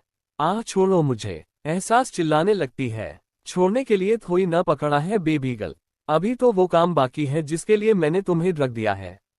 चलो वो कर लेते हैं, फिर तुम जो कहोगी वही होगा। ये कहते हुए वो आदमी उसे चूमने की कोशिश करता है, लेकिन एहसास उसे धक्का दे देती है और खुद को बचाते हुए बाहर की तरफ भागने की कोशिश करती है। लेकिन वो आदमी उसके पैरों को पकड़ लेता है और उसे खींचकर बेड पर पटक देता है। देखो तुम मुझे छोड़ दो प्लीज। लेकिन वो आदमी एक शैतानी हंसी हंसते हुए कहता है। छोड़ दूंगा बेबी गर्ल, पहले तुम्हारे साथ कुछ कर तो लूं। वैसे अगर तुम कॉपरेट करो तो तुम्हें बहुत मजा आएगा, लेकिन अगर तुमने नहीं किया तो तुम्हें दर्द भी बहुत होगा। सो क्या करना है तुम खुद सोच लो। ये कहते हुए वो उसके ऊपर झुक जाता है और किस करने की कोशिश करने लगता है। एहसास लगातार हाथ पैर मरने लगती है उससे छूटने के लिए। वो लगातार चीख रही थी, प्लीज समबडी हेल्प मी, लेकिन बाहर हो रही शोरगुल और साउंड प्रूफ रूम होने के कारण कोई भी उसकी चीखें नहीं सुन रहा था। उधर पार्टी में पार्थिक कब से एहसास को ढूंढ रहा था, लेकिन वो उसे दिखी ही नहीं। वो कुछ सोचते हुए रिद्धिमा से पूछता है। रिद्धिमा, एहसास कहाँ है? सर वो तो अपने कमरे में गई है आराम करने, रिद्धिमा कहती है और फिर वो पार्टी एंजॉय करने लगती है। ये लड़की पार्टी छोड़कर आराम करने चली गई? इम्पॉसिबल, इसकी तो जान ही पार्टी में बसती है। फिर ये ऐसे कैसे चली गई? वो सोचते हुए उसके कमरे की तरफ बढ़ जाता है। इधर एहसास लगातार खुद को उस आदमी से छुड़ाने की कोशिश कर रही थी, लेकिन कोई फायदा नहीं हो रहा था। उल्टा उसे और भी नशा हो रहा था, जिससे धीरे धीरे उसके हाथ पैर काम करना बंद कर रहे थे। ये देखकर वो आदमी उसके होठों पर किस करने वाला होता है कि कोई उसे खींचकर बेड से नीचे पटक देता है।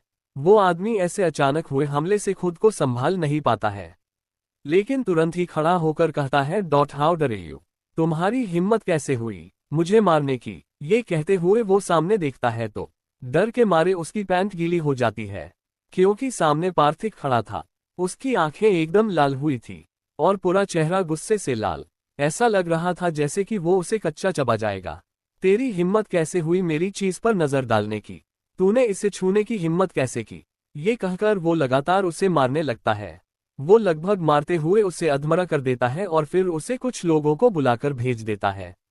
वो जल्दी से बेड पर आता है और चेक करता है तो एहसास का पूरा शरीर जल रहा था।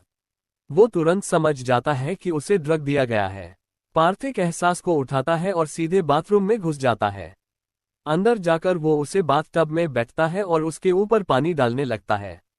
ठंडी ठंडी पानी गिरने से एहसास को धीरे धीरे होश आने लगता है, लेकिन जैसे ही उसकी नज़र सामने बैठे पार्थिक पर पड़ती है तो उसे उसकी तलब होने लगती है। वो झट से उसे अपनी तरफ खींचकर किस करने लगती है। ये देखकर पार्थिक शॉक्ड ही जाता है। वो खुद को उससे अलग करता है और कहता है, ये क्या कर रही हो तुम? प्लीज सर, मना मत करिए। अभी मुझे आपकी जरूरत है। सुबह आप जो कहेंगे मैं करने के लिए तैयार हूँ। प्लीज मना मत करिए। एहसास अपनी टूटी फूटी आवाज में बोलती है और फिर से उसे किस करने लगती है। इस बार पार्थिक बखूबी उसका साथ दे रहा था। वो किस करते हुए ही बाथटब से बाहर निकालता है और उसके कपड़ों से उसे आजाद कर देता है। थोड़ी ही देर में दोनों बेड पर होते हैं और उनके कपड़े बेड से नीचे। उनके बीच की आहें लगातार रूम के कोने कोने में फैल रही थी। रात के न जाने वो कौन सा पहर होगी जब उन्हें नींद आई होगी। खिड़की से आ रही चांद की रोशनी उनके इस प्यार के साक्षी बन रही थी। तो कहीं कोई परेशान हो रहा था। ये जो हुआ है ऐसा नहीं होना चाहिए था। अब वो पहले से ज्यादा ताकतवर हो जाएगा क्योंकि रानी उसके पास है। अब हम क्या करें? आखिर हमसे चूक कहाँ हुई? हमने तो लगातार अपनी नजरें उनके ऊपर जमाई हुई थी। ऐसा नहीं हो चाहिए था। एक डरावनी सी जगह पर डरावनी परछाया ये सब आपसे मैं बोल रही थी। वहीं उनसे कोसों दूर कोई परछाई मुस्कुरा रही थी। अब वक्त आ गया है उसे ये जानने का कि वो वास्तव में है कौन। हर तरफ की परछायां अपनी अपनी फायदा देख रही थी। न जाने कौन से फायदे होने वाले थे इन्हें मिलन से। अगली सुबह जब एहसास की नींद खुलती है तो उसे अपने पूरे शरीर में दर्द महसूस हो रही थी। आह, क्या हो रहा है मेरे साथ? ये कहते हुए वो अपने सिर को दबाने लगती है तो उसे याद आने लगता है कल रात की सारी बातें। ओह नो, ये क्या कर दिया मैंने? वो भी सर के साथ। एहसास के आंखों में आंसू आ जाते हैं। वो अपने बगल में सो रहे पार्थिक को देखती है जो काफी सुकून से सो रहा था। एहसास धीरे धीरे बेड से नीचे उतरती है और बाथरूम में चली जाती है। अंदर जाकर वो शावर चालू करके उसके नीचे बैठकर रोने लगती है। इधर उसके जाते ही पार्थिक की नींद खुल चुकी थी। वो कब से बाथरूम के तरफ देख रहा था लेकिन काफी देर के बाद भी एहसास बाहर नहीं आए तो उसे टेंशन होने लगती है। वो तुरंत हाथ बढ़ाकर टॉवेल को उठाता है और पहनकर सीधे बाथरूम के अंदर घुस जाता है। अंदर देखता है कि एहसास रो रही है। ये क्या किया मैंने? मैं ऐसा कैसे कर सकती हूँ? मैंने अपनी वर्जिनिटी खो दी। नो, अब मैं क्या करूंगी? इससे पहले कि किसी को कुछ भी पता चले मैं खुद को खत्म कर लूंगी। अब मैं किसी को भी मुंह नहीं दिखा सकती। ये कहते हुए एहसास बाथरूम में लगे इलेक्ट्रिक वायर को छूने वाली होती है। ये देखकर पार्थिक तुरंत उसे खींच लेता है और एक थप्पड़ जड़ देता है। Are you mad? एहसास जो अब तक होश में नहीं थी वो आंसू भरे आंखों से पार्थिक को तरफ देखने लगती है। दिमाग खराब हो गया है तुम्हारा? क्या करने जा रही थी तुम? हाँ, मरने जा रही थी। सच में? पार्थिक गुस्से से कहता है। तो क्या करूं मैं सर? अब मैं किसी के लायक नहीं हूं।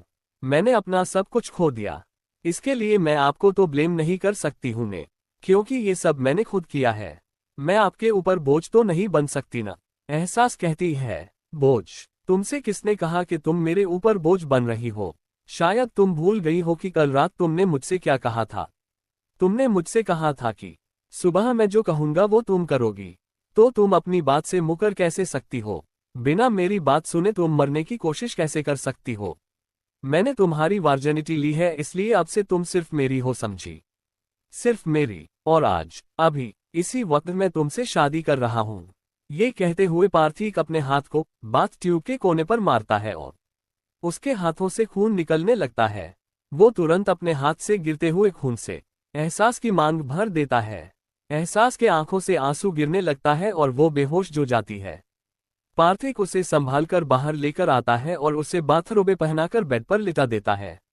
वो सभी बच्चों को मैसेज करता है कि वो सभी रेडी होकर बस से वापस मुंबई के लिए निकल जाए। फिर वो एहसास के फोन से पराग और रिद्धिमा को मैसेज करता है, मुझे एक अर्जेंट काम आ जाने के कारण मैं कुछ दिनों के लिए गांव जा रही हूँ। तुम लोग मेरी फिक्र मत करना। मैं रात में ही निकल गई थी, दोपहर तक पहुंच जाऊंगी। पार्थिक एहसास को उठाता है और अपने कमरे में लेकर चला जाता है। फिर वो रूम सर्विस वाले को बुलाता है और एहसास के सारे सामान को अपने कमरे में मंगवा लेता है। उसके सोच के बिल्कुल ठीक। पराग और रिद्धिमा एहसास के कमरे में आते हैं तो पूरा कमरा खाली था। इधर बच्चे पार्थिक के कमरे के पास आकर नॉक करते हैं। पार्थिक दरवाजा खोलकर बाहर आता है। सर, आप हमारे साथ नहीं आ रहे हैं, लेकिन क्यों? बच्चे पूछते हैं। वो एक्चुअली आज ही मुझे पता चला कि मेरी फैमिली कुछ दिनों के लिए यहीं आ रही है और फिर समर वेकेशन भी स्टार्ट होने वाले हैं। तो तुम सब वापस चले जाओ, डरने की कोई जरूरत नहीं है। बस मेरी ही फैमिली से है और ड्राइवर भी, पार्थिक कहता है। तभी वहां पराग और रिद्धिमा भी आ जाते हैं। ये सही है सर, आप हमारे साथ लौट नहीं रहे हैं और यीशु वो कल रात ही बिना किसी को बताए गांव चली गई है। रिद्धिमा कहती है, वॉट, गांव चली गई, वो भी बिना बताए? पार्थिक चौंकने की एक्टिंग करते हुए कहता है, यस सर। पराग कहता है, ये लड़की मेरे समझ से बाहर है, वो ऐसे कैसे बिना बताए जा सकती है? पार्थिक कहता है, उसको धोखा देना। सभी बच्चे बस में बैठकर वापस मुंबई के लिए निकल चुके थे। इधर होटल में पार्थिक अभी भी एहसास को समझाकर थक चुका था कि वो उससे शादी कर रहा है, वो उससे प्यार करता है, लेकिन एहसास के ऊपर कोई असर नहीं हो रहा था। उसके मुंह से बार बार एक ही वर्ड निकल रहा था, ये सब गलत हुआ है, ये नहीं होना चाहिए था। अचानक से पार्थिक एक जोर का थप्पड़ जड़ देता है और एक पल के लिए सब कुछ सुन हो जाता है। आपने मुझे मारा, एहसास आंसू भरे आंखों से देखते हुए कहती है। हाँ मारा, क्या करूं, तुम्हारी पागलपन देखूं। तुम मेरी बात सुन नहीं रही हो क्यों? और ये क्या बार बार रट लगाए बैठी हो? ये सब नहीं होना चाहिए था, ये गलत है। हाँ, कुछ गलत नहीं है, मैं तुमसे प्यार करता हूँ।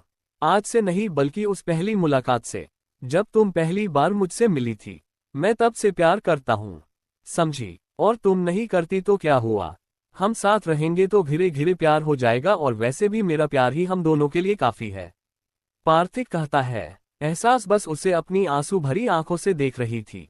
पार्थिक उसे गले से लगा लेता है। चलो अब रोना बंद करो और एक अच्छी बच्ची के जैसे कपड़े चेंज करो और मेरे साथ चलो, पार्थिक कहता है। एहसास चुपचाप बाथरूम में चली जाती है। उसके जाते ही पार्थिक किसी को कॉल करता है। जेट रेडी रखो, हम यहाँ से निकल रहे हैं। थोड़ी देर बाद एहसास एक छोटी सी फ्रॉक पहनकर बाहर आती है। पार्थिक उसे प्यार भरी नजरों से देखता है और फिर उसका हाथ पकड़कर बाहर के तरफ चला जाता है। दोनों वहीं होटल में बैठकर खाना खाते हैं और फिर वहीं से सीधे एयरपोर्ट के लिए निकल जाते हैं। एयरपोर्ट पर एक जेट खड़ी थी। दोनों जेट में बैठकर उड़ान भर लेते हैं। एहसास काफी शांत बैठी हुई थी और उसकी चुप्पी पार्थिक को चुभ रही थी, क्योंकि एहसास एक फ्री माइंडेड लड़की थी। वो भी चुप रहता है और अपने फोन में कुछ करते रहता है। इन सभी घटनाओं के पूरे 1 महीने हो चुके थे और इन 1 महीनों में एहसास काफी नॉर्मल हो चुकी थी और पार्थिक भी उससे काफी प्यार करने लगा था। एहसास के तबीयत ठीक न होने के कारण वो आज भी घर पर रुकी हुई थी, जबकि पार्थिक किसी काम से बाहर गया हुआ था। कॉलेज तो जाना नहीं था क्योंकि कॉलेज की छुट्टी हो चुकी थी, समर वेकेशन की। एहसास इस वक्त पार्थिक के विला में थी और वो सीढ़ियों से होते हुए नीचे आ रही थी। अचानक से उसे चक्कर आने लगते हैं। वो खुद को संभालती है और हॉल के सोफे पर जाकर बैठ जाती है। लीना आंटी, एहसास एक मेड को आवाज देती है। तुरंत ही एक मेड भागते हुए उसके पास आती है। क्या हुआ मैडम? लीना आंटी बोलती है। लीना आंटी, आप किसी फीमेल डॉक्टर को घर बुलवा देंगी। एक्चुअली मेरी तबीयत काफी खराब है, मुझे चक्कर आ रहे हैं। एहसास कहती है, क्यों नहीं मैडम। ये कहते हुए लीना अपने फोन से एक फीमेल डॉक्टर को कॉल करती है और घर आने को कहती है। थोड़ी देर में एक डॉक्टर घर आ जाती है और एहसास को चेक करने लगती है। कॉन्ग्रेट्स मिसेज अहलूवालिया, आप प्रेग्नेंट है, डॉक्टर कहती है। व्हाट? एहसास जोर से बोलती है। यस मैडम, आप सच में 1 मंथ की प्रेग्नेंट है, डॉक्टर कहती है। ये सुनकर एहसास काफी खुश होती है और अपने पेट पर हाथ फेरती है।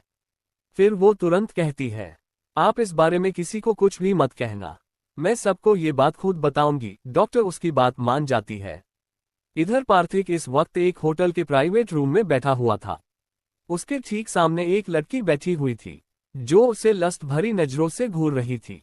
तो फाइनली मिस्टर पार्थिक अहलूवालिया को टाइम मिल गया मेरे लिए। हाँ, वो लड़की उसके पास आते हुए कहती है, तेरे लिए तो मेरे पास हमेशा से टाइम है रीवा, फिर तुझे ऐसा क्यों लगता? ये कहते हुए पार्थिक इसके हाथों को पकड़ लेता है। वो दोनों एक दूसरे को देखते हैं और फिर एक दूसरे के ऊपर टूट पड़ते हैं, जैसे कि जन्मों के भूखे हों और अपनी भूख मिटा रहे हो। वो दोनों एक दूसरे को छोड़ने के लिए राजी नहीं थे, इस बात से बेखबर कि कोई उनकी प्राइवेट मोमेंट को कैमरा में कैप्चर कर रहा है। इधर एहसास को फोन पर फोन आता है कि उसे कल से पीस इंडस्ट्रीज ज्वाइन करनी है। इस बात से एहसास काफी खुश होती है। वो दिन भर और रात भर पार्थिक का वेट करती है, लेकिन वो नहीं आता है और नहीं उसका फोन आता है। कुछ सोचते हुए एहसास पार्थिक के फोन पर फोन करती है तो कोई रिस्पॉन्स नहीं आता है। अगली सुबह एहसास रेडी होकर नीचे आती है और बिना किसी कुछ बोले घर से बाहर चली जाती है। वो बाहर खुद की गाड़ी लेने के बजाय एक ऑटो लेती है और वहां से पीज इंडस्ट्रीज के लिए निकल जाती है। वो कंपनी में जाती है और अपना जॉइनिंग लेटर दिखाती है। रिसेप्शनिस्ट उसे ग्रैंड फ्लो पर जाने के लिए कहती है। एहसास उसे थैंक यू बोलकर सीधे ग्रैंड फ्लो पर चली जाती है। ग्रैंड फ्लो पर उसे एक जाना पहचाना शख्स मिलता है। अरे ड्राइवर भैया आप यहाँ, एहसास मुस्कुराते हुए बोलती है। तुम यहाँ क्या कर रही हो? वो ड्राइवर कहता है, मैं यहाँ आज ही ज्वाइन हुई हूँ मिस्टर पीएस के पर्सनल असिस्टेंट के तौर पर। एहसास कहती है, व्हाट पर्सनल असिस्टेंट? वो ड्राइवर पूछता है। एहसास उसे अपना ज्वाइन लेटर दिखाती है। वैसे आप यहाँ क्या कर रहे हो? एहसास पूछती है, मैं मिस्टर पीएस का असिस्टेंट हूँ और तुम्हारा बॉस भी समझे। तो आगे से तुम मुझे ड्राइवर नहीं कह सकती हो, समझी? वो शख्स कहता है, oh hello sir, my name is Ehsaas Batra. ये कहते हुए एहसास अपना हाथ आगे बढ़ाती है। I M Orion Jindal. वो लड़का यानी कि ओरियन कहता है, चलो तुम्हें काम बताता हूँ, वैसे भी आज सर आने से रहे। ओरियन कहता है, शो सर। ये कहते हुए दोनों एक केबिन में चले जाते हैं। सो मिस बत्रा, ये रही आपकी केबिन और आइए मैं आपको काम बताता हूँ। ये कहते हुए वो उसे काम बताने लगता है। इधर पार्थिक सिर्फ पेंट पहनकर उस लड़की के गोद में लेटा हुआ था और वो लड़की भी उसके सीने पर अपने हाथों को रब कर रही थी। वैसे हम काफी सालों बाद मिले हैं ना, क्या कहते हो एक और राउंड हो जाए? ये कहते हो दोनों फिर से एक दूसरे के ऊपर टूट पड़ते हैं। I like your smell. आज पूरे दिन कंपनी में काम करने के बाद एहसास रात को 8 बजे के करीब घर आती है तो देखती है कि पूरा घर अंधेरे में डूबा हुआ है। वो अंधेरे में ही अपने हाथ को इधर उधर मारते हुए आवाज लगाती है, कोई है? लीना आंटी। लीना आंटी आप कहाँ हैं सर? लेकिन कोई रिस्पॉन्स नहीं आता है। एहसास का पूरा शरीर डर से कांपने लगता है और उसके हाथ से बैग छुटकर नीचे गिर जाता है। No no no. इतना कहते हुए वो नीचे गिरकर बेहोश हो जाती है। उसके नीचे गिरते ही लाइट वापस आ जाती है और सामने सोफे पर पार्थिक बैठा हुआ उसे डेविल स्माइल करते हुए देख रहा था। वो सोफे पर से उठकर उसके पास जाता है और उसे देखता है। फिर वो उसके गालों को काफी जोर से पकड़ता है और कहता है, इतनी जल्दी टूट गई मेरी जान? अभी तो और बाकी है। कितनी कमजोर हो न तुम। तुम्हें टॉर्चर करने में मजा आएगा। तुम्हारी एक एक चीख उनके रूह को शांति दिलाएगी। जितनी वो तड़पी हैं और जैसे तड़पी हैं वैसे वैसे मैं तुम्हें तड़पाऊंगा, तब जाकर उनके आत्मा को शांति मिलेगी। ये कहते हुए वो काफी बेरहमी से उसे घसीटते हुए ऊपर की तरफ लेकर चला जाता है। वो उसे ले जाकर एक अंधेरी रूम में फेंक देता है और बाहर से दरवाजा बंद करके चला जाता है। इस वक्त घर में कोई नहीं था। वो एक बंद कमरे के दरवाजा खोलकर अंदर जाता है और काफी देर के बाद वो बाहर निकलता है। फिर वो उस अंधेरे रूम के पास जाता है और अंदर से एहसास को बाहर निकालता है। कितनी मासूम हो न तुम, आसानी से मेरे झांसे में फंस गई। अगले दिन जब एहसास की नींद खुलती है तो वो खुद को बेड पर पाती है। वो जल्दी से उठकर अपने बगल में देखती है, लेकिन यह वहां कोई नहीं था। क्या सर कल भी घर नहीं आए थे? वो कुछ सोचकर पार्थिक को कॉल लगाने की सोचती है, लेकिन कोई फायदा नहीं होता है क्योंकि उसका फोन बंद आ रहा था। वो फिर से मायूस होकर बाथरूम में चली जाती है। जैसे ही वो बाथरूम से नहाकर बाहर आती है, उसका फोन बजता है। वो देखती है कि ओरियन उसे कॉल कर रहा है। ये मुझे क्यों कॉल कर रहे हैं? वो कॉल रिसीव करती है। हेलो एहसास, तुम जल्दी से ऑफिस आ जाओ, सर आज ऑफिस आ रहे हैं। ओके मैं पहुंच रही हूँ। इतना कहकर एहसास जल्दी से कपड़े पहनती है और अपना बैग लेकर सीधे विला से बाहर चली जाती है। वो जल्दी से टैक्सी में बैठती है और सीधे पीज इंडस्ट्रीज के लिए निकल जाती है। जब वो ऑफिस पहुंचती है तो देखती है कि ऑफिस के सारे एम्प्लॉय एक लाइन में हाथ में बुक के लिए खड़े हैं। वो उन्हें इग्नोर करके जल्दी से ओरियन के पास जाती है। भाई ये सब क्या हो रहा है? एहसास पूछती है। यीशु आज इतने महीनों के बाद सर ठीक होकर ऑफिस आ रहे हैं, बस इसलिए पूरा ऑफिस उनके स्वागत के लिए तैयार बैठा है। चलो हम दोनों को उन्हें रिसीव करने के लिए जाना है। इतना कहकर ओरियन उसका हाथ पकड़कर खींचते हुए सीधे बाहर की तरफ चला जाता है। कुछ ही देर में बाहर एक बड़ी सी रॉयल रोल्स आकर रुकती है और उसके पीछे ही और कई सारी गाड़ियां। उन गाड़ियों में से बॉडीगार्ड बाहर निकलकर एक लाइन में खड़े हो जाते हैं। ओरियन बड़ी अदब के साथ जाकर दरवाजा खोलता है। अंदर से एक शख्स बाहर निकलता है जिसने ब्लैक बिजनेस सूट, पैरों में शूज, हाथों में एक्सपेंसिव वॉच, जेल से सेट किए हुए बाल और मुंह पर मास्क पहने हुए, हाथों में ग्लव्स, गोल्डन आंखें, एकदम टॉल। ये सच में काफी हैंडसम था और इसके आसपास का ऑरा एकदम खतरनाक। उसे देखते ही एहसास की आंखें हैरानी से बड़ी हो जाती है। वो अपने मन में सोचने लगती है, अरे यार ये तो वही आदमी है जिसने उस दिन मेरी मदद की थी। कहीं ये मुझे पहचान न जाए। ओह गॉड क्या करूं मैं।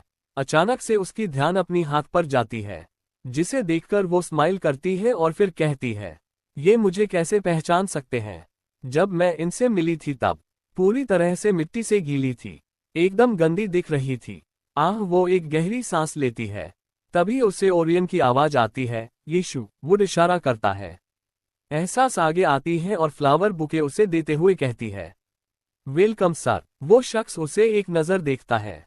एहसास ने पूरी तरह से खुद को कवर करके रखा था। Full sleeve white shirt, black pant के साथ एक ब्लैक ब्लेजर, पोनी किए हुए बाल, होठों पर हल्की सी लिपस्टिक, आंखों में काजल, इसके अलावा उसके हाथों में बस एक ब्रेसलेट थी। वो अपनी सिर को हिलाते हुए बुके को लेकर अपने गार्ड को दे देता है। वो आगे बढ़ता है, उसके पीछे ओरियन और एहसास, और साथ में कुछ सिक्योरिटी गार्ड। जैसे जैसे वो लोग आगे बढ़ रहे थे, सभी उन्हें welcome back to office sir ऐसे कुछ बोल रहे थे। वो सबको देखते हुए सीधे अपने पर्सनल लिफ्ट में घुस जाता है। ओरियन भी उसके साथ जाता है, लेकिन एहसास वहीं रुक जाती है, जिसे देखकर उस शख्स यानी कि पीएस की आंखें छोटी हो जाती है। ओरियन तुरंत खींचते हुए एहसास के अंदर कर लेता है। कुछ हो सेकंड में तीनों एकदम ऊपरी फ्लोर पर होते हैं। लिफ्ट खुलती है और तीनों बाहर निकलते हैं और सीधे पीएस के प्राइवेट केबिन में चले जाते हैं। जैसे ही एहसास केबिन के देखती है, हैरान ही जाती है, क्योंकि ये केबिन काफी बड़ी और खूबसूरत थी। यहाँ रखी हुई हर एक चीज वेल मेंटेन थी। तभी एहसास की नजर वहां रखे एक फ्लावर पर गई। उस फ्लावर को देखकर वो हैरान ही जाती है। वो अपने मन में कहती है, ये ऑर्किड्स फ्लावर तो सर को बहुत पसंद है। ये यहाँ क्या कर रहा है। वो कभी उस फूल को देखती तो कभी पीएस की आंखों को। क्या ये सर हो सकते हैं। फिर वो खुद से कहती है, ये कैसे पॉसिबल है। कहाँ सर और कहाँ ये सर नहीं हो सकते हैं। मैं भी कुछ ज्यादा ही सोच रही हूँ। पीएस अपनी चेयर पर बैठता है। सर ये है आपकी new secretary, I mean personal assistant, एहसास बत्रा। और यीशु ये है हमारे इस पीएस इंडस्ट्रीज के बॉस मिस्टर पीएस ओरियन कहता है। हेलो सर, एहसास काफी फॉर्मल वे में बोलती है। वो बस सिर हिला देता है। यान भाई अभी कोई काम नहीं है तो मैं चलती हूँ, इतना कहकर वो जाने लगती है।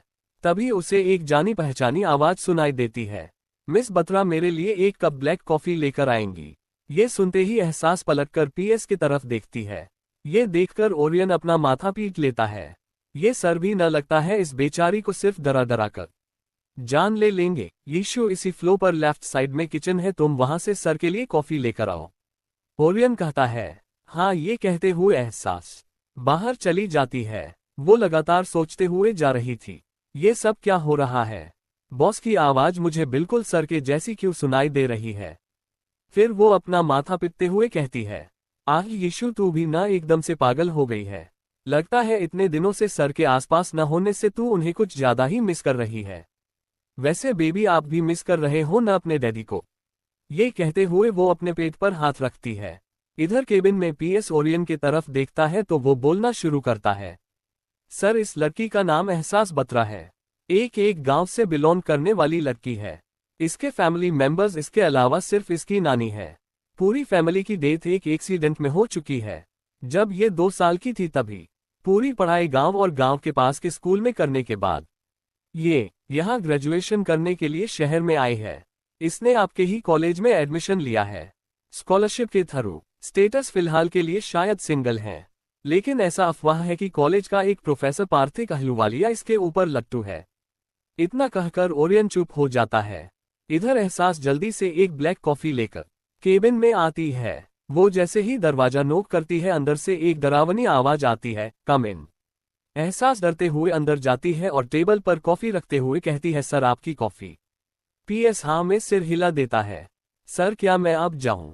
एहसास पूछती है। वो हाँ में सिर हिलाता है। एहसास भागते हुए बाहर की तरफ चली जाती है। उसके जाते ही पीएस कॉफी नीचे रखता है और कहता है, फाइनली तुम मेरे पास आ ही गई फील। बस कुछ कदम और तुम हमेशा के लिए मेरी हो जाओगी। इतना कहकर वो उस कप को स्नीफ करता है और कहता है, आई लाइक योर स्मेल। आपका मिसकैरेज हुआ है। एहसास जब रात को घर लौटती है तो वो काफी थकी हुई होती है।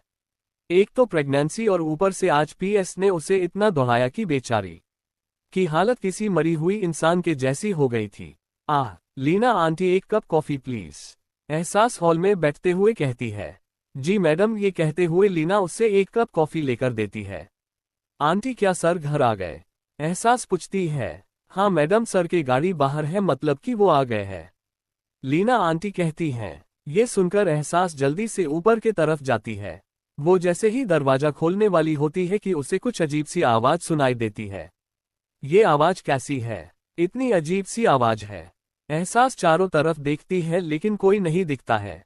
वो जल्दी से दरवाजा खोलकर अंदर जाती है तो हैरान हो जाती है और उसके आंखों से आंसू गिरने लगते हैं, क्योंकि सामने बेड पर पार्थिक एक लड़की के ऊपर लेटा हुआ था।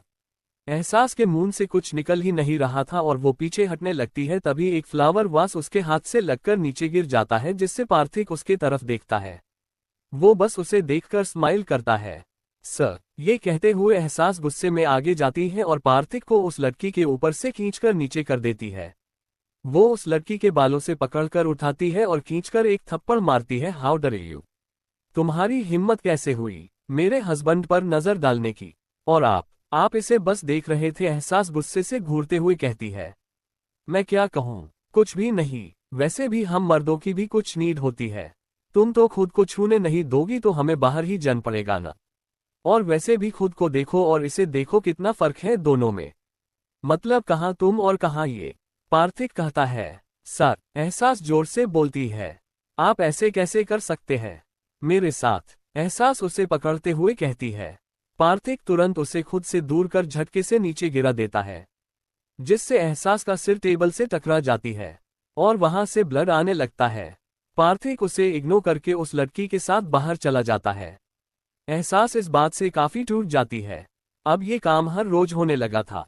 दिन में एहसास को पीएस फिजिकली हार्म करता, पूरे दिन दौड़ा दौड़ा के, और रात को पार्थिक मेंटली टॉर्चर करता।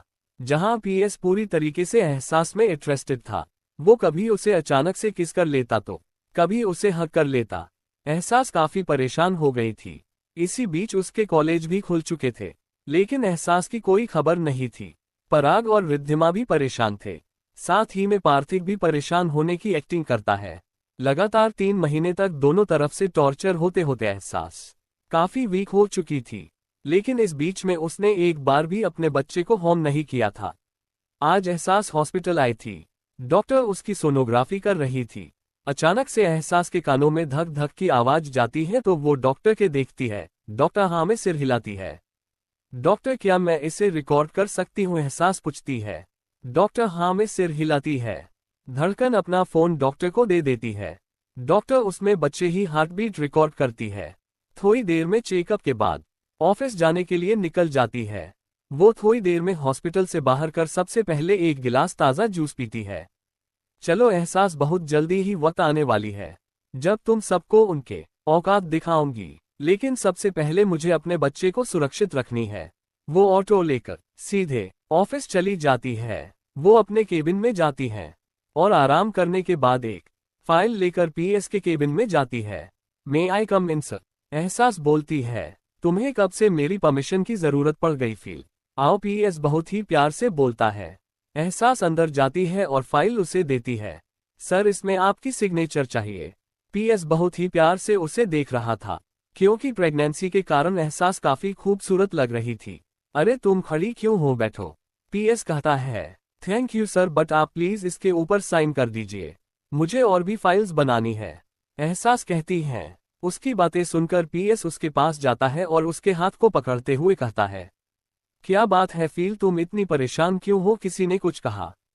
बताओ मुझे। नहीं सर, मैं परेशान नहीं हूँ, बस फाइल्स रेडी करने के बाद मुझे जल्दी घर भी जानी है, एहसास कहती है। हम आई नो, ये कहते हुए पीएस उस फाइल को बिना देखे ही साइन कर देता है। एहसास जल्दी से फाइल लेकर निकल जाती है। फिर वो पूरे दिन काम करने के बाद घर चली जाती है। घर जाकर उसे वही चीज मिलती है। पार्थिक आज फिर से उसी लड़की के साथ रोमांस कर रहा था। वो उसे इग्नोर करके वो अपने रूम के तरफ बढ़ जाती है। ये देखकर पार्थिक को बहुत जोर से गुस्सा आता है और वो उस लड़की के ऊपर से उठकर सीधे एहसास के पीछे जाता है और उसे जोर से धक्का दे देता है, जिससे एहसास खुद को संभाल नहीं पाती है और सीधे नीचे गिर जाती है। वो सीढ़ियों से गिरते हुए नीचे चली आती है। उसके लोअर बॉडी से खून निकलने लगता है और इसके हाथ पैर में भी काफी चोट लग गई थी। घर में कोई भी मेड या सर्वेंट नहीं थी। पार्थिक उसे इग्नोर करके सीधे अपने रूम में चला जाता है। वो लड़की एहसास को देखती है और फिर बड़ी अदा से चलते हुए उसके पास आती है और उसके हाथों पर अपने हील्स से कुचलते हुए कहती है, बहुत घमंड था ना तेरे अंदर, अब देख कैसे मैं तेरी सारी हिकड़ी निकालती हूँ। ये कहकर वो नीचे गिरने की एक्टिंग करती है और जोर से चिल्लाती है। पार्थिक, जो अभी रूम के अंदर जा नहीं पाया था, वो भागते हुए नीचे आता है और देखता है कि वो लड़की नीचे गिरी हुई है। वो उसे जल्दी से उठाता है। हे, क्या हुआ तुम्हें? लेकिन वो लड़की कुछ नहीं बोलती है। पार्थिक को बहुत गुस्सा आता है और वो सीधे एहसास के पास जाता है और काफी जोर से उसके पेट पर मारता है। वो एक एक करके 3-4 लात उसे मार देता है, जिससे एहसास के मुंह से खून बाहर निकल जाता है। वो उस लड़की को लेकर वहां से बाहर चला जाता है। एहसास दर्द से वहीं तड़प रही थी, लेकिन उसके दर्द को सुनने वाला कोई नहीं था। वो बेहोश हो जाती है। अगली सुबह जब एहसास की नींद खुलती है तो वो खुद को हॉस्पिटल में पाती है। वो अपनी सिर उठाकर देखती है तो उसके पास लीना आंटी बैठी हुई थी। एहसास उठकर बैठने को होती है। आराम से रहो, मैं हेल्प करती हूँ, लीना आंटी कहती है और उसे उठने में हेल्प करती है। एहसास को अपने पेट में काफी दर्द फील होता है और उसका हाथ उसके पेट पर चली जाती है। मेरा बच्चा, वो पूरे पेट को टटोलने लगती है। मेरा बच्चा कहाँ है? लीना आंटी, मेरा बच्चा, वो चिल्लाने लगती है। उसके चिल्लाने से डॉक्टर भागते हुए वार्ड में आती है। Mrs Ahluwalia, please come down. लेकिन एहसास कुछ सुनने को रेडी नहीं थी। डॉक्टर, मेरा बच्चा, एहसास पैनिक करते हुए पूछती है। I am sorry Mrs Ahluwalia, अब आपका बेबी इस दुनिया में नहीं है। आपका मिसकैरेज हो गया है, डॉक्टर कहती है। ये सुनते हो एहसास पूरी तरह से सुन हो जाती है। ये तेरी माँ है। मेरा बच्चा, मेरा बच्चा, एहसास उठते ही अपने पेट को टटोलने लगती है। लीना आंटी, मेरा बच्चा, एहसास पैनिक करने लगती है। ये देखते ही लीना आंटी जल्दी से डॉक्टर को बुलाती है। डॉक्टर, डॉक्टर, मेरा बच्चा वो ठीक तो है ना? एहसास पूछती है। देखिए मिसेस अहलूवालिया, पहले आप शांत हो जाए, जस्ट कम डाउन, हम डॉक्टर कहती है। डॉक्टर के बातों से एहसास खुद को शांत करती है और फिर डॉक्टर के तरफ देखती है। I am sorry Mrs Ahluwalia, लेकिन हम आपके बच्चे को नहीं बचा पाए। I am really sorry, please संभालिए खुद को, डॉक्टर कहती है। ये सुनते ही एहसास एकदम से सुन हो जाती है। उसे कुछ सुनाई ही नहीं दे रहा था, बस यही सुनाई दे रहा था कि उसका बच्चा अब नहीं रहा। उसकी हालत देखकर लीना आंटी को बहुत बुरा लग रहा था। वो उठकर उसके पास जाती है और उसे गले से लगा लेती है। एहसास, संभालो खुद को, तुम ऐसे नहीं टूट सकती, लीना आंटी कहती है। मैं टूटी नहीं हूँ लीना आंटी, टूटी हुई तो मैं पहले थी, लेकिन अब नहीं। जिनके वजह से मैंने मेरे बच्चे को खोया है, मैं उसे इतनी दर्द दूंगी कि उसे खुद से नफरत हो जाएगी। लीना आंटी, आप मुझसे वादा करिए, आप इसके बारे में किसी को कुछ भी नहीं बताएंगी, यहाँ तक कि खुद मिस्टर अहलूवालिया को भी नहीं। आप मुझसे वादा करिए। एहसास बिना किसी भाव के कहती है। मैं इसके बारे में किसी को कुछ नहीं बताऊंगी, कभी भी नहीं। ये एक माँ से वादा है, लीना आंटी कहती हैं। एहसास लीना आंटी से उनका फोन मांगती है और किसी को कॉल करती है। इट्स मी वाईआर, उनसे कह दो कि आज से 5 दिन बाद वो मुझे उसी जगह से पिकअप करे जिस जगह मैं मिलती हूँ। अब वक्त आ गया है कि मैं वापस लौट जाऊं। इस नंबर पर कॉल मत करना, और हाँ, मैं कॉल की हूँ, इसका डाटा भी डिलीट कर देना। इतना कहकर एहसास कॉल कट कर देती है और लीना आंटी को फोन दे देती है। वो खुद को फोन से किसी को कॉल करती है। क्या तुम मुझे हॉस्पिटल से पिकअप कर सकती हो? थोड़ी ही देर में रिद्धिमा और पराग दोनों भागते हुए वार्ड के अंदर आते हैं। येसु, इतना कहकर दोनों उसे गले से लगा लेते हैं। तू कहाँ थी इतने दिन से? तुझे पता है हमने तुझे कितना मिस किया। तेरा फोन बंद आने के कारण हम दोनों कितने परेशान ही गए थे। डोंट वरी, मेरे लिए इतना परेशान होने की कोई जरूरत नहीं है। मुझे तुम दोनों को कुछ बताना है। एहसास कहती है। क्या बताना चाहती हो? रिद्धिमा पूछती है। कुछ जरूरी रिधु, जो तेरा और राग का जानना बहुत जरूरी है। एहसास कहती है। क्या बताना चाहती हो तुम बताओ, पराग कहता है। नहीं राग, यहाँ नहीं, कहीं और। तुम दोनों मुझे लेकर चलो वहाँ। एहसास कहती है। लेकिन बेटा, आपकी तबीयत। लीना आंटी कहती हैं। क्या फर्क पड़ता है लीना आंटी, वैसे भी मुझे इतने दर्द को आदत है। पैदा होते ही मैंने अपने माँ बाप को खो दिया। मेरा पूरा परिवार खत्म हो गया।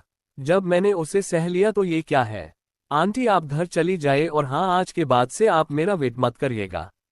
शायद मैं अब कभी घर लौट कर आऊं। एहसास कहती है, ये आप क्या कह रही हैं बेटा? आप जानती हैं ना आपके बिना हम में से कोई भी वहां नहीं रहेगा। लीना आंटी कहती हैं, जानती हूँ आंटी, मैं आपके एक एड्रेस दे रही हूँ, आप वहां जाए और मेरी ये लॉकेट उन्हें दिखा दीजिएगा। आप लोगों को काम मिल जाएगा। एहसास कहती है और एक एड्रेस के साथ लॉकेट भी दे देती है। ये एड्रेस? लीना आंटी उसे देखते हुए कहती हैं, हाँ आंटी ये मेरी एक फ्रेंड की है, आपको वहां जॉब मिल जाएगी। आंटी आप अपना ख्याल रखिएगा, मैं चलती हूँ। इतना कहकर एहसास नीचे उतरने की कोशिश करती है। रिद्धिमा और पराग दोनों उसे थाम लेते हैं। हमारे होते हुए तुझे इतनी दर्द सहने की कोई जरूरत नहीं है, समझी? पराग कहता है। एहसास बस हाँ में सिर हिला देती है। तीनों हॉस्पिटल से बाहर आते हैं और गाड़ी में बैठकर वहां से निकल जाते हैं। वो तीनों शहर से बाहर एक सुनसान रास्ते में जाते हैं तो उन्हें एक घर दिखाई देता है जो काफी टाइट सिक्योरिटी के साथ घिरी हुई थी। गाड़ी वहीं रुकती है और तीनों बाहर आते हैं।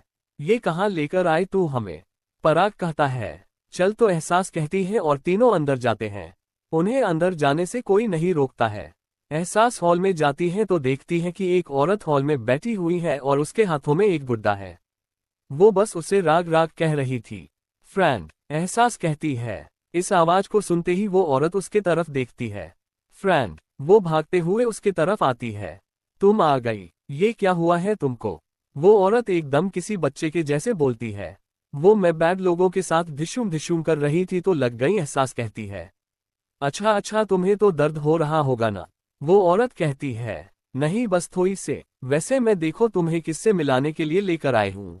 एहसास कहती है, कौन आया है? वो औरत पूछती है, देखो तो ये दोनों मेरे फ्रेंड्स। ये है रिद्धिमा बजाज और ये है पराग सूर्यवंशी।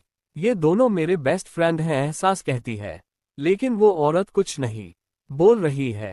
अचानक से एक वो पीछे हटने लगती है। नो नो मुझे मत मारना, मैं मरना नहीं चाहती। वो पैनिक करने लगती है। दोनों उसे हैरानी से देखने लगते हैं। एहसास तुरंत उसे गले से लगाती है और कहती है, डोंट पैनिक, मैं हूं ना, कोई नहीं मारेगा तुम्हें। हाँ अब चलो गुड गर्ल के जैसी, तुम अपने रूम में जाओ, मैंने तुम्हारे लिए न्यू टॉय मंगवाया है। एहसास कहती है, सच्ची तुमने मेरे लिए न्यू टॉय मंगवाया है? मैं जा रही हूँ, वो औरत कहती है। उसके जाने के बाद एहसास दोनों के लेकर एक कमरे में जाती है। वो कमरा बहुत ही खूबसूरत था। ये किसका रूम है यीशु? रिद्धिमा पूछती है। सामने देखो, खुद ही पता चल जाएगा। रिद्धिमा और पराग सामने देखते हैं तो सामने की दीवार पर एक कपल की फोटो लगी हुई थी। ये दोनों एक साथ क्या कर रहे हैं? पराग कहता है, तुम जानते हो इस आदमी को? रिद्धिमा पूछती है, हाँ ये आदमी तो मिस्टर प्रशांत वर्मा है, वर्मा इंडस्ट्रीज के ऑनर। लेकिन ये औरत? पराग पूछता है। ये औरत इनकी वाइफ है, कनक सूर्यवंशी। एहसास कहती है, व्हाट? कनक सूर्यवंशी? ये कैसे पॉसिबल है? जहां तक मुझे पता है मेरी पूरी फैमिली में इस नाम का कोई नहीं है। फिर ये कनक सूर्यवंशी कौन है? पराग कहता है, ये कनक सूर्यवंशी मिस्टर विशंभर सूर्यवंशी की इकलौती बेटी, जिसे उन्होंने अपने फायदे के लिए यूज किया। अपने फायदा के लिए उन्होंने एक साथ कई जिंदगी बर्बाद कर दिया। एहसास कहती है, नहीं नहीं तुम झूठ बोल रही हो, मेरे दादू ऐसे बिल्कुल भी नहीं है। पराग गुस्से से कहता है, मेरे दादू नहीं राग नानू, मिस्टर विशंभर सूर्यवंशी तेरे दादू नहीं नानू है। एहसास कहती है, तेरे कहने का क्या मतलब है? वो मेरे नानू है। तेरा मतलब कि ये कपल जो हैं वो मेरे मॉम डैड हैं। तेरा दिमाग तो सही है। मैं मेरे मॉम डैड का छोटा बेटा हूं और मेरे मॉम डैड की एक और बेटे हैं, मेरे बड़े भाई मिस्टर पर्व सूर्यवंशी, और हम दोनों बायोलॉजिकल भाई हैं। समझी? देख तुझे ना कोई गलत फहमी हुई है। पराग कहता है, इसे कोई गलत फहमी नहीं हुई है पराग। एक आवाज वहां सुनाई देती है। कमरे के अंदर एक कपल आ रहे थे। मॉम डैड आप दोनों यहाँ? रिद्धिमा कहती है। ये दोनों रिद्धिमा के मॉम डैड होते हैं, मिस्टर राघव बजाज और रीमा बजाज। हाँ बेटा, हम दोनों यहाँ तुम्हें सच बताने के लिए आए हैं, राघव जी बोलते हैं। पराग और रिद्धिमा एक दूसरे को देखते हैं और फिर उन्हें, बेटा अभी अभी एहसास ने जो कहा वो बिल्कुल सही कहा। आज से 25 साल पहले मुंबई के बेस्ट कॉलेज सेंट मैरीज में एक बैंड काफी फेमस था और उस बैंड का नाम था दी 18th। इस ग्रुप में हम 4 लड़कियां और 4 लड़के थे। मैं, राघव, कनक, प्रशांत, सूर्या, श्रेया, अर्जुन और एलिना। एक बार हमारे शहर में लगातार 3-4 दिन अर्थक्वेक हुआ और बहुत नुकसान हुआ। हर तरफ लोग मर रहे थे, कोई भी शहर में रहने को तैयार नहीं था। तब हमने 18 दिन तक सिर्फ ब्रेड और पानी के सहारे लगातार बिना सोए लोगों की हेल्प करते रहे। उनके इलाज से लेकर खाने पीने की चीजों का इंतजाम करते थे। हम हमारे ग्रुप में सभी अलग अलग चीजों में माहिर थे। जहां मैं और राघव बिजनेस के दीवाने थे, वहीं सूर्या और श्रेया मेडिकल रिसर्च। अर्जुन हमेशा से आर्मी में जाना चाहता था। एलिना एक फैशन डिजाइनर, कनक एक सिंगर और प्रशांत एक आर्किटेक्ट। हम सबने मिलकर अपनी अपनी दिमाग से लोगों की हर तरह से मदद की। पूरे 18 दिनों तक इससे खुश होकर सरकार ने हमें सम्मानित भी किया था। फिर एक दिन हम सभी अपने अपने प्यार के साथ सेटल हो गए, सिवाय कनक, एलिना, प्रशांत और अर्जुन के। अर्जुन देश सेवा में चला गया। एलिना अपनी फैमिली के बिजनेस में हेल्प करने लगी। कनक के फैमिली वाले प्रशांत से उसकी शादी के लिए तैयार नहीं थे, लेकिन अपने फैमिली के बिना बताए उन दोनों ने शादी कर लिया और अचानक से शहर से गायब हो गए। फिर एक दिन हमें पता चला कि हम सभी प्रेग्नेंट हैं। मैं श्रेया, कनक जो अर्जुन के साथ रहती थी। न जाने ऐसा क्या हुआ कि फिर एक दिन हमें न्यूज मिली कि सभी का एक एक्सीडेंट में सबकी मौत हो गई। जब हमने काफी जांच पड़ताल किया तो हमें पता चला कि कनक का बेटा जिंदा है और मिस्टर विशंभर सूर्यवंशी उसे अपना पोता बनाकर रख रहे हैं। यहां तक कि उस एक्सीडेंट के पीछे भी इन्हीं का हाथ था, लेकिन ठोस सबूत न होने के कारण हम कुछ नहीं कर पाए। रीमा जी कहती हैं, क्या हुआ था आप इस वीडियो और फोटो को देखकर अच्छे से समझ जाएंगी। ये ओरिजिनल वीडियो है जिसे मैंने बड़ी मुश्किल से पाया है। ये कहते हुए एहसास टीवी पर वीडियो चला देती है। सभी जैसे जैसे इस वीडियो को देख रहे थे वैसे वैसे उनके आंखों से आंसू गिर रहे थे। ये सब कैसे पॉसिबल है? यीशु तू कह देना कि ये सब झूठ है। पराग रोते हुए कहता है, सच बहुत कड़वा होता है राग, और ये बिल्कुल सच है। तू चाहे तो खुद चेक कर सकता है क्योंकि तू कंप्यूटर का एक्सपर्ट है। वीडियो असली है या नकली तू बहुत अच्छे से जान सकता है। एहसास कहती है, मैं छोड़ूंगा नहीं उस विशंभर सूर्यवंशी को, उसने इतनी बड़ी राज छुपाए मुझसे। पराग गुस्से से कहता है, सिर्फ उन्होंने ही नहीं बल्कि पूरी फैमिली ने। क्या तुझे ये पता है कि सूर्यवंशी फैमिली का सबसे छोटा बेटा कौन है? नहीं ना, मैं बताती हूँ। देख इस तस्वीर को ध्यान से। ये है उस फैमिली का सबसे छोटा बेटा, जिसे सबसे दूर छुपाकर रखा गया है, जिसमें पूरी फैमिली को बहुत बड़ी फायदा होने वाली है। बस मिस्टर विशंभर सूर्यवंशी के बर्थडे का इंतजार कर।